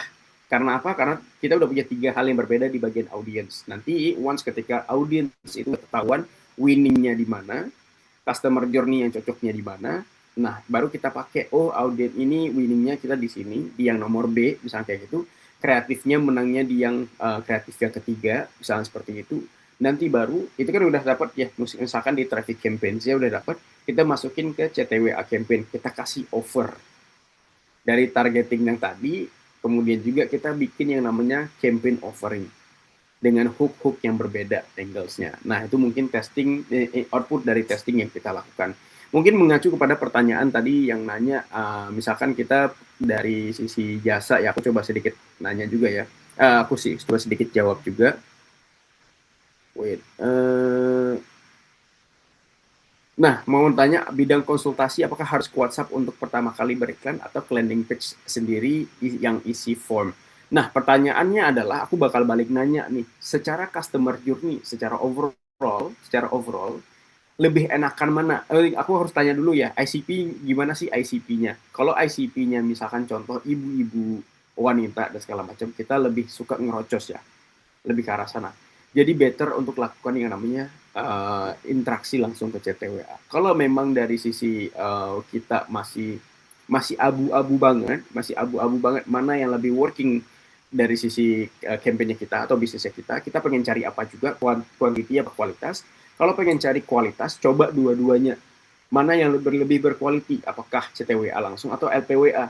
Biasanya ya, kalau memang kita memang B2B company, kita ngelakuin yang namanya filtering out, itu udah mulai dari website itu sendiri.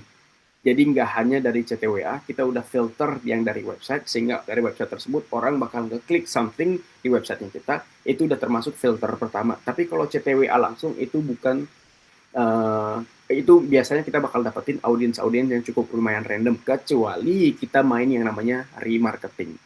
Kita udah dapat audiensnya tadi, yang full audience tadi, mungkin dari traffic to website, kita pakai audiensnya, nanti langsung ke WhatsApp, sehingga mempercepat customer journey-nya juga. Nah, itu yang harus kita pakai, Kak Adi, gitu ya.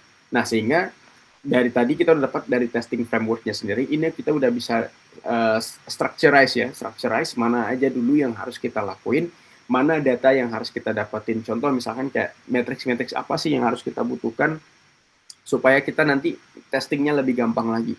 Kalau dari sisi audiensnya di sini, kita bisa dapetin yang namanya biasanya ya result yang pertama. Result itu sendiri, whether itu nanti mungkin kita ngomongin yang namanya reach sama impressions. Reach sama impressions itu kalau kita play with traffic campaigns atau upper funnel, reach itu nggak boleh kurang dari 70% dari jumlah impressions. Kayak gitu ya. Orang yang mendapatkan iklan kita, jangkauannya kita, reach itu nggak boleh kurang dari 70%. Kalau kurang dari 70%, berarti dari segi si audiens kita ada yang salah demografinya.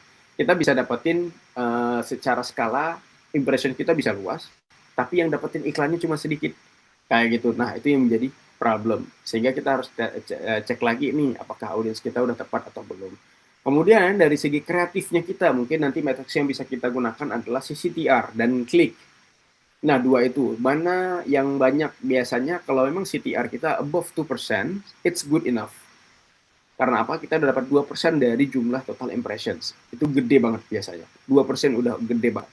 Tapi rata-rata clients yang kita hunting itu semuanya kita aiming di atas 5%. Karena apa? Karena tadi kita udah testing dari skala paling atas hingga skala paling bawah. Kita udah tahu frameworknya mana aja. Kita udah tahu mau remarketing yang apa. Udah tahu mau yang retargeting yang mana. Kayak gitu. Sehingga pada saat kita masuk dalam tahap CTWA, offer kita harus beda. Produk dan benefit yang kita sampaikan ke mereka itu udah harus beda. Dan misalkan kita udah masuk dalam tahap mau purchase, yang contohnya mau purchase dan segala macamnya, baru kita datangkan dengan namanya offer terbaru. Ini winning combinations yang kita gunakan di klien-klien kita yang udah kita handling, which is sekarang cukup lumayan bagus secara growth-nya dan tetap sustain 3 kali NPM biasanya. NPM itu net profit margins ya, teman-teman. NPM itu apa namanya? Profit bersih yang kita dapetin seperti itu, sehingga aku bisa simpulin lagi untuk yang kreatif after Ramadan angle itu sendiri, kita bisa lakuin yang namanya dari audience yang peak season kita ubah momentumnya lagi. Contoh misalkan kita play with pheromone ya, contoh misalkan kayak contoh ini aku ambil dari sisi leads campaign yang kita jalanin ya, untuk khusus untuk yang agency itu sendiri.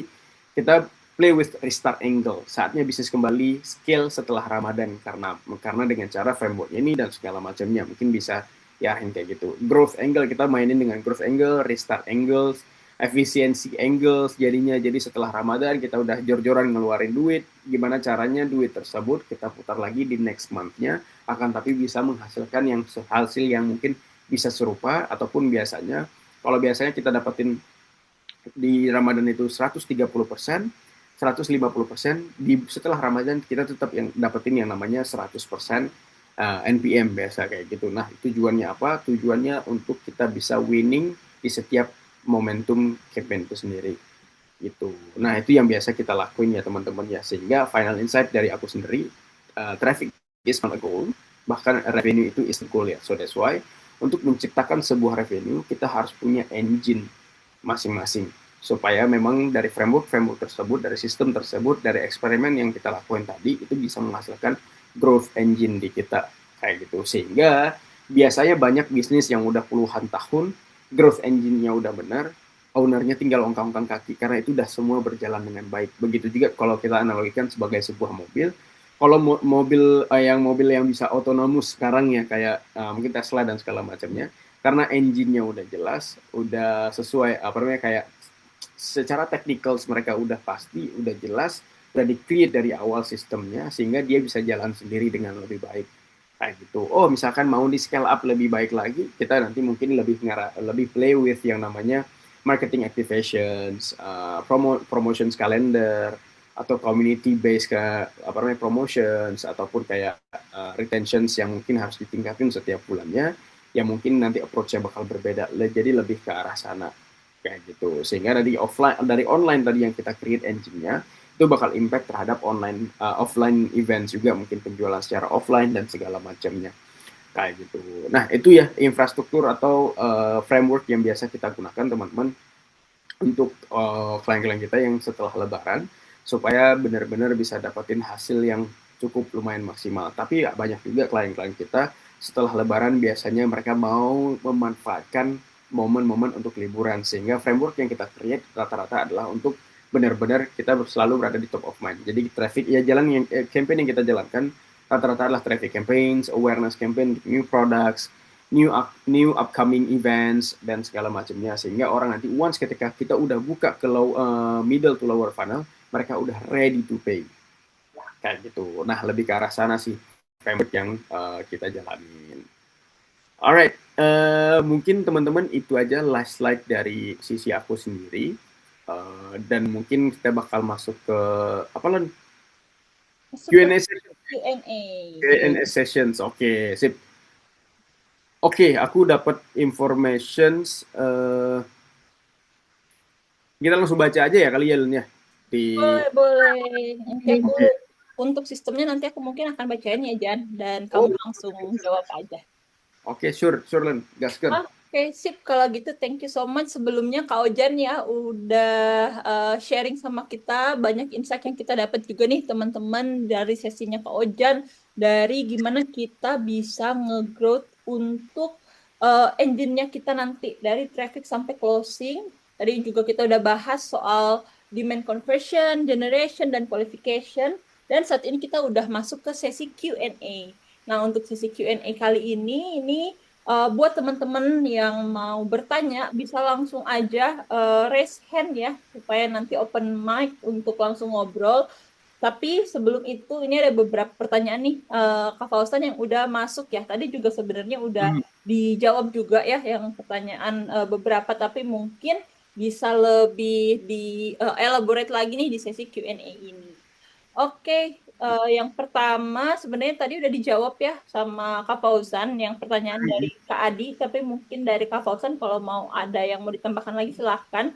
Kamu mau tanya bidang jasa konsultasi, apakah harus ke WhatsApp untuk pembelian pertama atau ke LP sendiri yang isinya adalah form.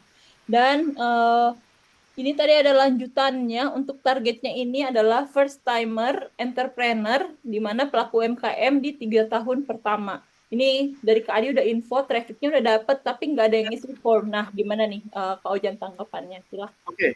Oke. Nah, dari situ kan ketahuan ya, problemnya adalah traffic kita udah jalanin, kemudian juga tapi nggak ada yang isi form. Which mean adalah dari mungkin ada dua hal tadi. Dari segi landing page kita nggak dapat informasi atau kita nggak ngasih information yang jelas sejelas-jelasnya mungkin, ataupun tidak ada hook ya sehingga tidak menghasilkan yang namanya complete registrations biasanya kalau di Meta itu sendiri secara eventnya yang di capture ya.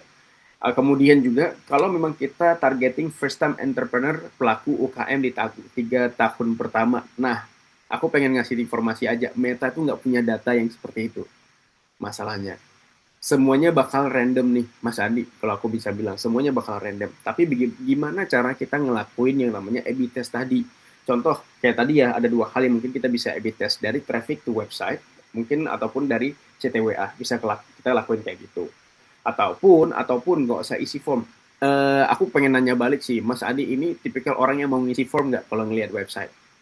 Kayak gitu. Kalau memang kita tipikal orang yang di Indonesia, apalagi entrepreneur itu nggak punya banyak waktu mas untuk ngisi-ngisi something. So that's why better to pick. Kalau menurut aku ya, karena apa? Customer journey lagi. Once ketika memang kita dapatin audience, kita langsung masuk ke landing page bisa connect to WhatsApp, nanti dibantu mungkin filtering dari Pancake itu sendiri, ngasih jawaban setiap chat yang masuk, which is good, kita bisa dapetin informasi dari situ. Kayak gitu. Karena apa? Kalau kita ngejalanin traffic campaigns dengan tidak adanya filtering yang jelas, itu biasanya bakal susah kita dapetin si audiensnya itu sendiri.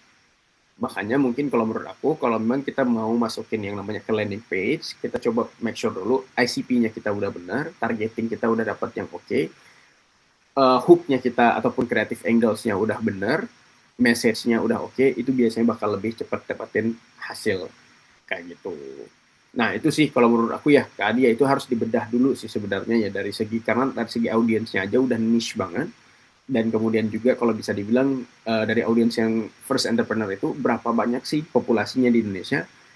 Kemudian juga kita bisa filtering lagi daerah mana sih yang entrepreneurnya banyak. Kemudian juga mungkin kita bisa filtering lagi usia berapa sih entrepreneur itu banyak. Nah, hal-hal tersebut yang bisa kita bedah kemudian kita jadikan sebagai targetnya kita. Kayak gitu. Nah, itu sih jawabannya ya, Mas Adi ya. Oke. Oke, thank you Kak Ojan. Semoga menjawab ya. Kak Adi, kalau nanti ada yang bertanyakan silahkan ditulis lagi di kolom chat kita. Untuk pertanyaan kedua nih Jan dari Kak Agustin.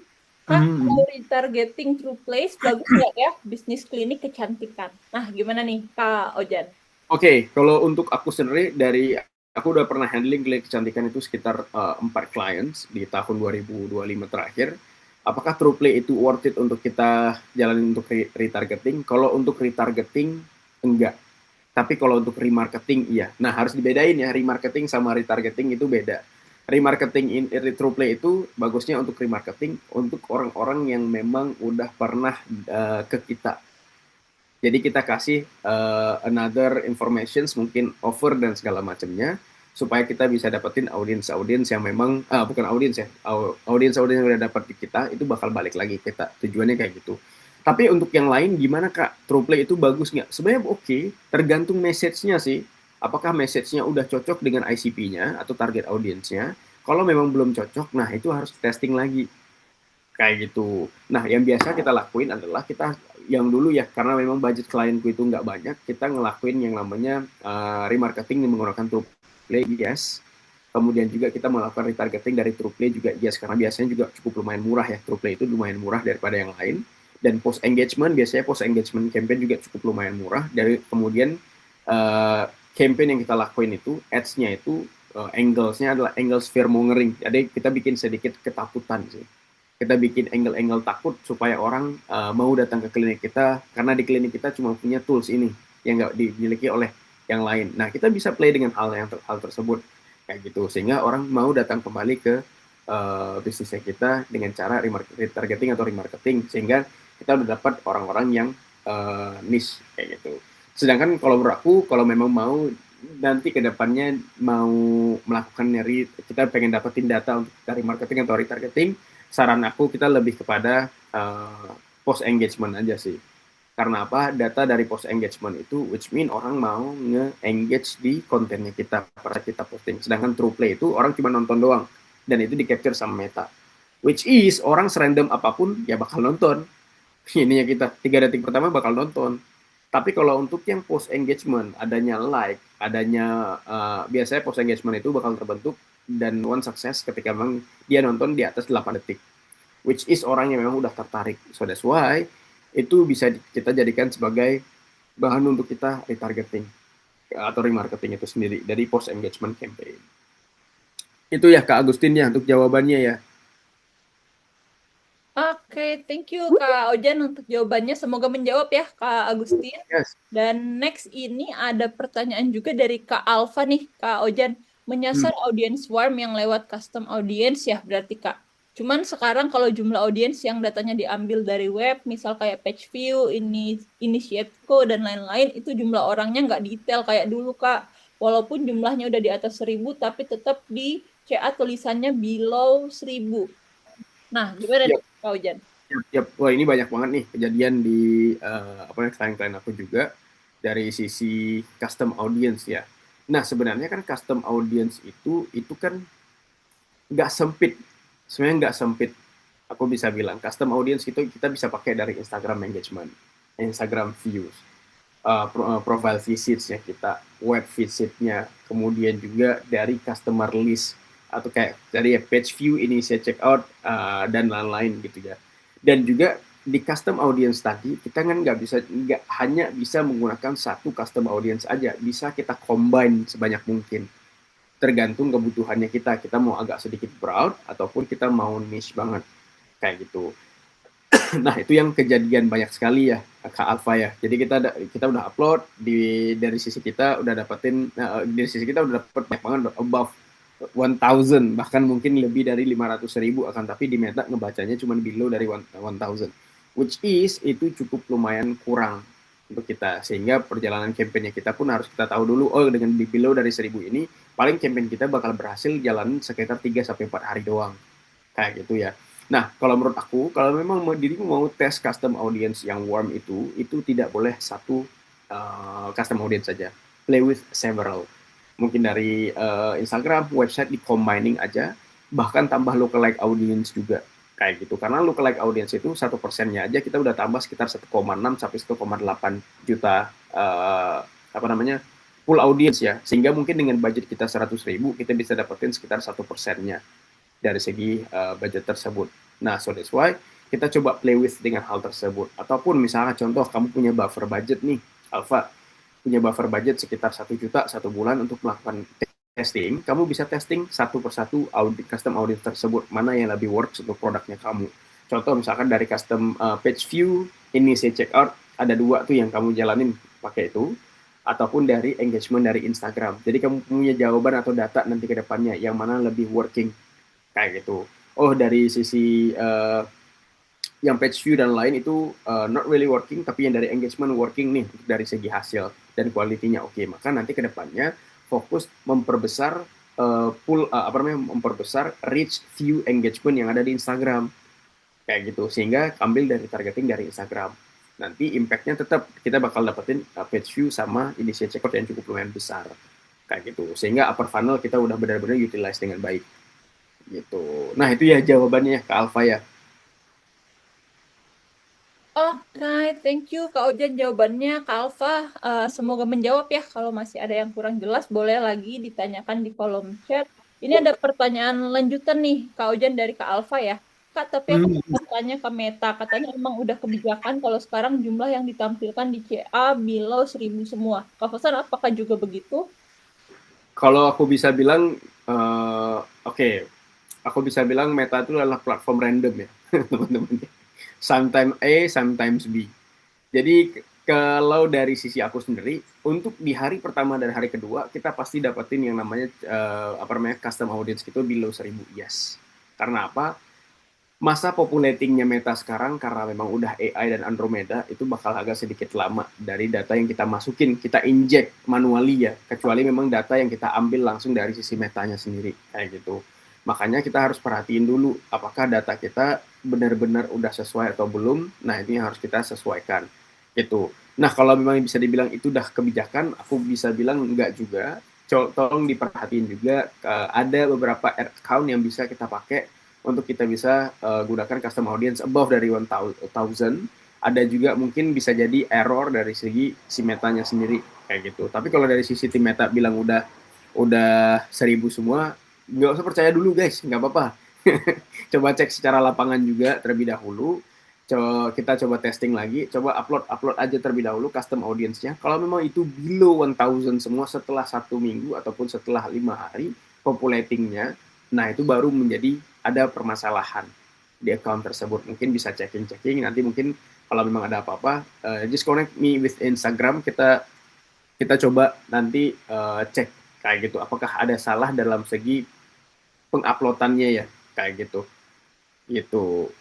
Mungkin fase learning CA-nya karena yes, karena sekarang udah AI semua ya, Andromeda dan segala macamnya, mereka lebih seneng kita masukin secara manual, teman-teman. Kalau kita pakai data dari Meta itu biasanya bakal lama untuk populatingnya, bahkan sampai berbulan-bulan. Yes, pasti ada kayak gitu. Karena apa? Karena memang Meta itu menganggap ya, AI-nya Meta itu menganggap mereka udah powerful, padahal mereka itu belum powerful kalau aku bisa bilang ya. Karena apa? Karena kita masih harus ngejalanin something yang memang technically speaking itu manually, kayak audience targeting dan segala macamnya kayak gitu. Nah, so that's why kalau memang nanti dari datanya Meta itu kita dapatinnya sekian, coba pakai data yang dari website-nya langsung aja, kayak data dari Pixel, data dari conversion API. Makanya tagging-taggingannya teman-teman harus ngerti juga nih, UTM-nya diutilize dengan sebaik mungkin dari Google Tag Manager-nya mungkin, kemudian juga dari conversion API-nya. Nah, itu harus benar-benar disesuaikan lagi. Contoh kayak tadi Pancake, misalnya kita CTWA nih udah ada conversion API CTWA, sehingga si Meta sendiri udah diinjek dari sisi Pancake, udah dapetin information bahwa kita butuh leads yang sedemikian rupa kayak gitu. Nah itu problemnya. Nanti Kak coba refresh lagi aja secara custom audience-nya, coba di refresh lagi aja. Jangan play dengan mungkin berapa ya, 60 hari jangan, 30 hari jangan, coba perbesar lagi aja kayak gitu. Gitu. Oke, thank you Kak Ojan. Tuh tadi Kak Alfa ya, kalau katanya mau tanya-tanya bisa langsung reach out aja Kak Ojan di Instagram pribadinya. Nanti dibantu ngecek ya Kak Ojan ya. Yes. Oke, thank you so much Kak Ojan. Ya, ini mungkin ada pertanyaan nih Kak Ojan dari Kak Adi. Berapa minimal dana yang standar disiapkan untuk testing? Saya masih pakai cara manual, tidak pakai tools AI karena saya pikir ngaco. Nah, mungkin dari Kak Ojan bisa kasih suggestion. Oke, aku selalu nyiapin buffer budget. Buffer budget ini dana untuk kita ngelakuin yang namanya testingnya. Dan biasanya itu aku ambil 10% dari total budgetnya. Kayak gitu sih, Kak Adi. Karena apa? Karena kan kita juga harus ngitung berdasarkan berapa sehari kita spending juga untuk satu campaign. Contoh misalkan satu hari kita ngomongin 100.000 kayak gitu. Dan berapa lama rata-rata Meta itu bakal learning? Itu sekitar 14 hari ya rata-rata ya. Tapi aku nggak mau 14 hari too much spending to Meta ya kan jadinya. Jadi kita nggak mau spending too much ke Meta, so that's why 10 hari aja kita sebenarnya udah bisa testing. Dengan cara apa? Tadi misalnya budget 10 juta per bulan kita ngelakuin, kita punya buffer budget 10%, which is 1 juta, maka 1 juta ini kita lakuin untuk yang namanya testing itu tadi. Itu. Nah, testingnya sendiri itu, teman-teman, kalau menurut aku jangan terlalu gegabah, pelan-pelan. Kita butuh yang namanya data yang pelan ya, istilahnya kayak gitu. Misalkan bulan ini kita testing ini, bulan depan ada budget lagi, kita testing uh, hal yang lain lagi. Karena apa? Data yang di bulan ini sama data yang di bulan depan itu bisa jadi berbeda. So that's why, tapi kita udah punya yang namanya foundations, data yang di bulan ini kita udah dapat sekian. Kemudian juga pada saat kita testing selanjutnya di bulan depan, kita udah ngerti perbandingannya apa, mana yang baik. Karena menurut aku bisnis yang sehat itu bisnis yang sustain, yang growth-nya pelan hingga membesar, daripada cepat naik biasanya bakal jadi cepat turun. Sehingga pemupukan datanya juga di Meta kita lebih cepat dan optimal. Kayak gitu. Nggak memaksa si Meta ini langsung learning dengan cepat, sehingga nanti pada saat kita ngelakuin yang namanya testing yang lain, bakal amburadul kayak gitu. Kalau bisa dibilang kompleks, pasti kompleks Kak, karena kan kita sistem ya. Sistem apalagi udah AI, kita harus nge-train AI-nya. Kalau kita train AI-nya dalam sehari nih, kita buka ChatGPT 20 hal yang berbeda, itu bakal amburadul nih atas bawahnya. Pasti. Aku juga bisa jamin itu. Akan tapi kalau kita di bulan ini kita udah ngasih makan AI-nya si ini, bulan depan kita tambahin satu lagi, otomatis dia ada penambahan ilmu baru kayak gitu. Sehingga learning-nya itu sesuai dengan milestone dan kebutuhannya kita kayak gitu. Akan tapi teman-teman, sebelum kita melakukan testing, teman-teman harus punya yang namanya hipotesa, apa yang harus dijawab dari testingnya tersebut. Bukan kita ngelakuin testing untuk mencari jawaban, enggak, kita punya jawabannya dulu, lalu kita testing dengan sistemnya kita, supaya nanti apakah benar testingnya kita mendapatkan jawaban ini. Kita kerja backwards jadinya ya teman-teman, bukan kerja yang memang uh, kita nyari something yang baru dapat jawabannya. Enggak, kita aiming jawabannya dulu, kita udah ada jawabannya, baru kita lakuin kayak gitu. Nah, sampai ini nih ya, pernah testing Kak, malah campaign potensial yang kekal. Yes, jadinya gitu. Jadinya gitu. Jadi hati-hati. Dan gimana caranya untuk kita bisa testing supaya, dan aku langsung jawab aja ya, supaya kita aman juga dari sisi campaign. Sekarang Meta itu semua campaign yang kita jalanin itu ataupun testing yang kita jalani itu tidak boleh dalam satu campaign biasanya. Berarti tidak boleh di ad set yang berbeda. Berarti kita harus punya campaign yang baru, start fresh. Apalagi misalkan contoh kita kapan sih aku bisa bilang timeline ya, timelinenya kapan kita bisa melakukan yang namanya testing campaign pada saat bukan seasonal moment. Nggak boleh pada saat masa PD, nggak boleh pada saat masa double date. Jadi di antara masa-masa tadi kita punya waktu 10 hari untuk kita lakukan yang namanya testing. Sehingga kita tidak nge-kill campaign-campaign yang sedang berjalan. Karena apa? Sekarang kita matiin hidupin campaign itu udah masuk dalam tahap kayak campaign-nya itu kayak dependensi gitu, tau nggak? Contohnya, kita matiin campaign A, tiba-tiba campaign B yang bakal agak slowing down. Karena semuanya bakal satu, kayak gitu, kayak menyatu secara sekarang ya, aku bisa bilang ya, secara overall. So that's why kita tunggu dulu masa-masa di mana semuanya udah tahap learning phase yang udah keluar learning phase-nya, si learning-nya udah nggak terlalu jalan lagi di campaign-campaign yang dijalankan sekarang. Kemudian nanti pada saat tadi masa-masa di mana bukan seasonal moment, kita bisa ngelakuin testing di sana. Itu biasanya tidak mempengaruhi campaign-campaign yang lain. Kayak gitu. Itu sih yang memang bisa aku jawab ya, agar nanti teman-teman pada saat ngelakuin A/B testing itu tidak mengganggu campaign yang sedang berjalan. Even mungkin campaign yang udah perform tiba-tiba keganggu karena memang dia mungkin dalam tahap testing atau baru diperbaiki kayak gitu. Nah, itu juga biasanya bakal terpengaruhi. Karena setiap campaign yang kita up ke Meta itu sama-sama naik banding. Sama-sama masuk dalam tahap auction, sama-sama war ticket ceritanya. Ketika memang nanti kita masuk war ticket, kita dapat fresh campaign baru nih, budgetnya agak lebih besar ataupun audiensnya lebih besar ya, campaign yang sebelum-sebelumnya bakal agak sedikit slowing down kayak gitu. Jadi perlu diperhatikan juga kayak gitu, karena sistemnya Meta semuanya udah serba AI. perlu diperhatikan apa yang harus kita jalani. Gerak-gerik kita juga harus diperhatikan ya agar tidak mengganggu potensial campaign-campaign kita yang sudah berjalan juga kayak gitu ya. Hopefully menjawab Mas Afif juga dari pertanyaannya kayak gitu. Oke, Len, I think that's all on my side. Oke, thank you Thank so you much again. Jan, untuk menjawab pertanyaan-pertanyaan dari teman-teman yang join ya. Ini masih ada dua pertanyaan, tapi sebenarnya mungkin ini aku bisa bilang lebih ke pancake ya, dan nanti akan minta tolong bantuannya Kak Cita untuk bantu jawab ya Kak Cita. Halo Kak Cita. Halo, Oke, sip. boleh yang Kalau mana? gitu, ini ada pertanyaan dari Kak Roy nih, Kak Cita. Kak, izin tanya, kantorku udah pakai pancake terus 1 bulan. Kemarin tiba-tiba WhatsApp-nya ke ban. Kita bikin bisnis porto baru dan bikin nomor WhatsApp baru. Masih ke ban lagi. Sudah 2 kali ganti nomor. Kenapa ya, Kak? Mungkin dari Kak Cita bisa bantu jelaskan? Oke, thank you Kak Valen. Buat Kak Roy, aku mungkin izin bantu ya. Sebenarnya udah dijawab juga sama tim kita secara tertulis di situ. Kalau SOP-nya memang kalau misalkan teman-teman nanti pakai sistem kita dan menemukan ada isu seperti ini atau yang lainnya itu bisa langsung diinfokan aja ke chat official kita. Nanti kita bakal langsung raise ke tim teknis kita. Cuman kalau dari aku, pengalaman aku bantu user untuk kendala ini, sebetulnya ada beberapa kemungkinan ya Kak Roy. Yang pertama ini kan udah bikin porto baru ya, tapi tetap ke ban lagi. Nah itu mungkin dikarenakan yang pertama adalah karena memang belum verified untuk akun Meta Business Suite-nya.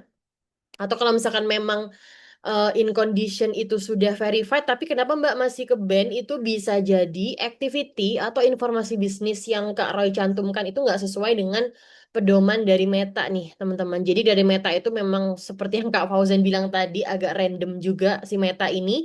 Jadi kayak misalkan activity kita, contoh nih ya, sesimpel kita masukin bisnis kita bidangnya jasa, tapi kita chattingannya itu ngomongnya bukan jasa gitu. Mungkin hal yang lain itu pun jadi kayak ada faktor yang bisa bikin restrict gitu ya. Atau yang kedua itu informasi bisnisnya mungkin kurang detail, Kak Roy, belum dicantumkan.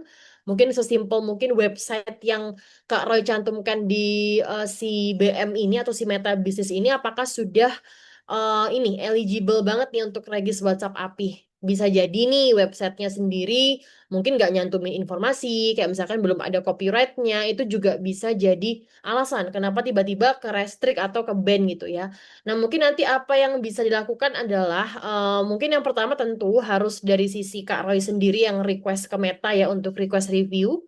Kalau memang masih permanently ban, mungkin bisa di cross check dulu ya Kak Roy ya, apa yang salah mungkin dari info bisnisnya karena sekarang agak tricky juga, bahkan alamat nggak kita cantumkan pun itu bisa juga ke restrict karena nggak ke detect bahwa bisnisnya itu di Indonesia. Karena jujur aja WhatsApp API ini itu nggak semua negara eligible ya Kak Roy ya. Apalagi kalau misalkan kita nggak mencantumkan alamat kita itu bisa kayak gitu. Kak Roy mungkin kalau mau open mic silahkan ya kalau mau menambahkan informasi terkait dengan kendala ini. Tapi sejauh ini sih untuk next stepnya bisa chat ke official WhatsApp Elsa ya supaya segera dibantu sertakan dengan screenshotnya kayak gitu.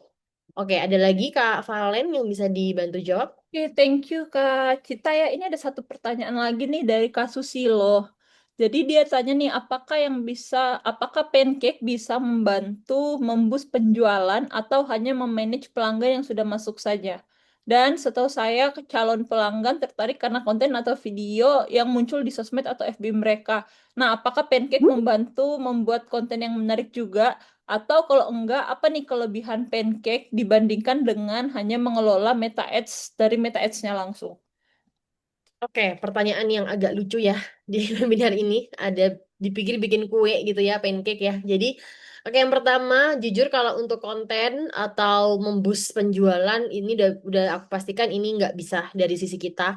Kecuali dari Kak Susilo ini pakai marketing agency atau advertising agency itu mungkin yang nggak sama nih dengan layanan kita.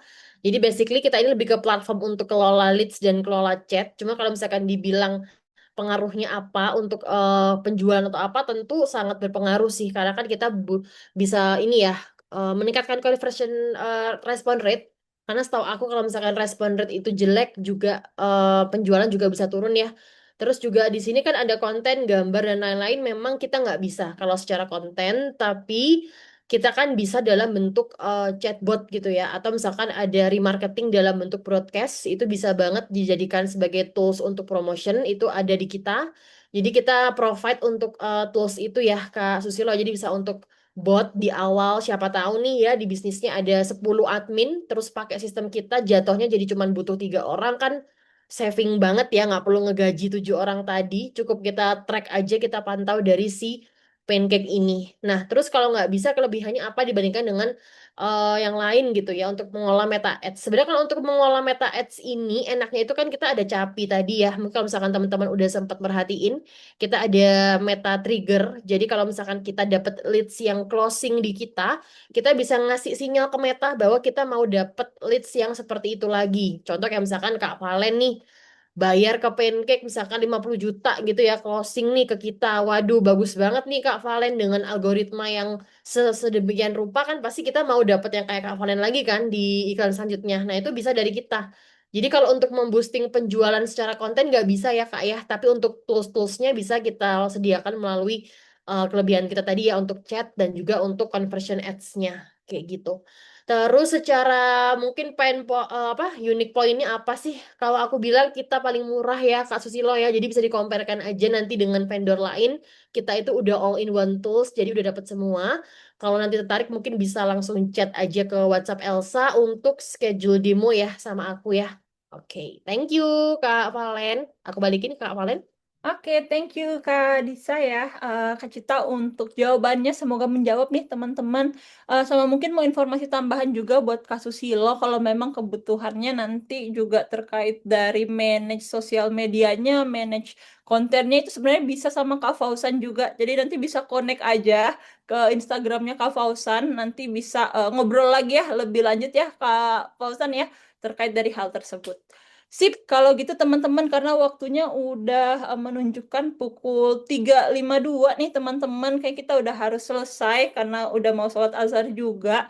Jadi terima kasih banyak saya ucapkan kepada semua teman-teman yang udah join ke webinar kita kali ini. Kayak webinar 20 terkait dari Growth Engine Series. Thank you banget untuk Kak Fauzan ya yang sudah bersedia jadi speaker kita pada hari ini. Dan juga Kak Cita yang sudah menjelaskan terkait dari pancake. Sebelum kita closing, aku mau minta teman-teman semuanya yang bisa on cam, yuk kita on cam, kita foto bersama dulu nih teman-teman supaya kita punya dokumentasi yang nanti kita juga bisa akan share gitu ya di Instagramnya kita.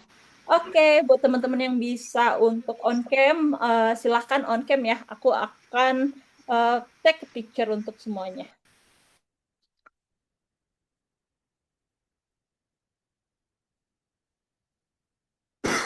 Oke. Oke. Oke, yuk teman-teman yang bisa on cam. Jangan lupa dihitung dulu Kak Valen biar teman-teman bisa pose nih yang di sini. Siap dong, nanti pasti aku akan hitung. Oke, apakah masih ada lagi teman-teman yang mau on cam? Aman ya? Oke, sip. Kalau sudah semuanya untuk on cam-nya, aku izin screenshot ya, teman-teman. 3, 2, 1. Oke, sekali lagi teman-teman. 3, 2, 1. Oke, terima kasih banyak semuanya teman-teman yang udah join ke webinar kita kali ini. Ditungguin untuk sesi selanjutnya karena next ini masih part 1 ya, series 1 dengan Kak Ojan. Next kita ada series 2 dan series 3 untuk kita bedah lebih dalam lagi terkait dari Growth Engine ini. Jadi stay tune, ditunggu nanti informasi selanjutnya di sosial media Pancake dan juga di channel-channel Pancake. Buat teman-teman yang mau tanya-tanya soal Pancake, mau tanya-tanya soal gimana sih caranya tadi ya untuk pakai tools Pancake, itu bisa langsung chat ke WhatsApp teman-teman yang nge-reminder terkait dari link Zoom hari ini. Itu aja dari saya.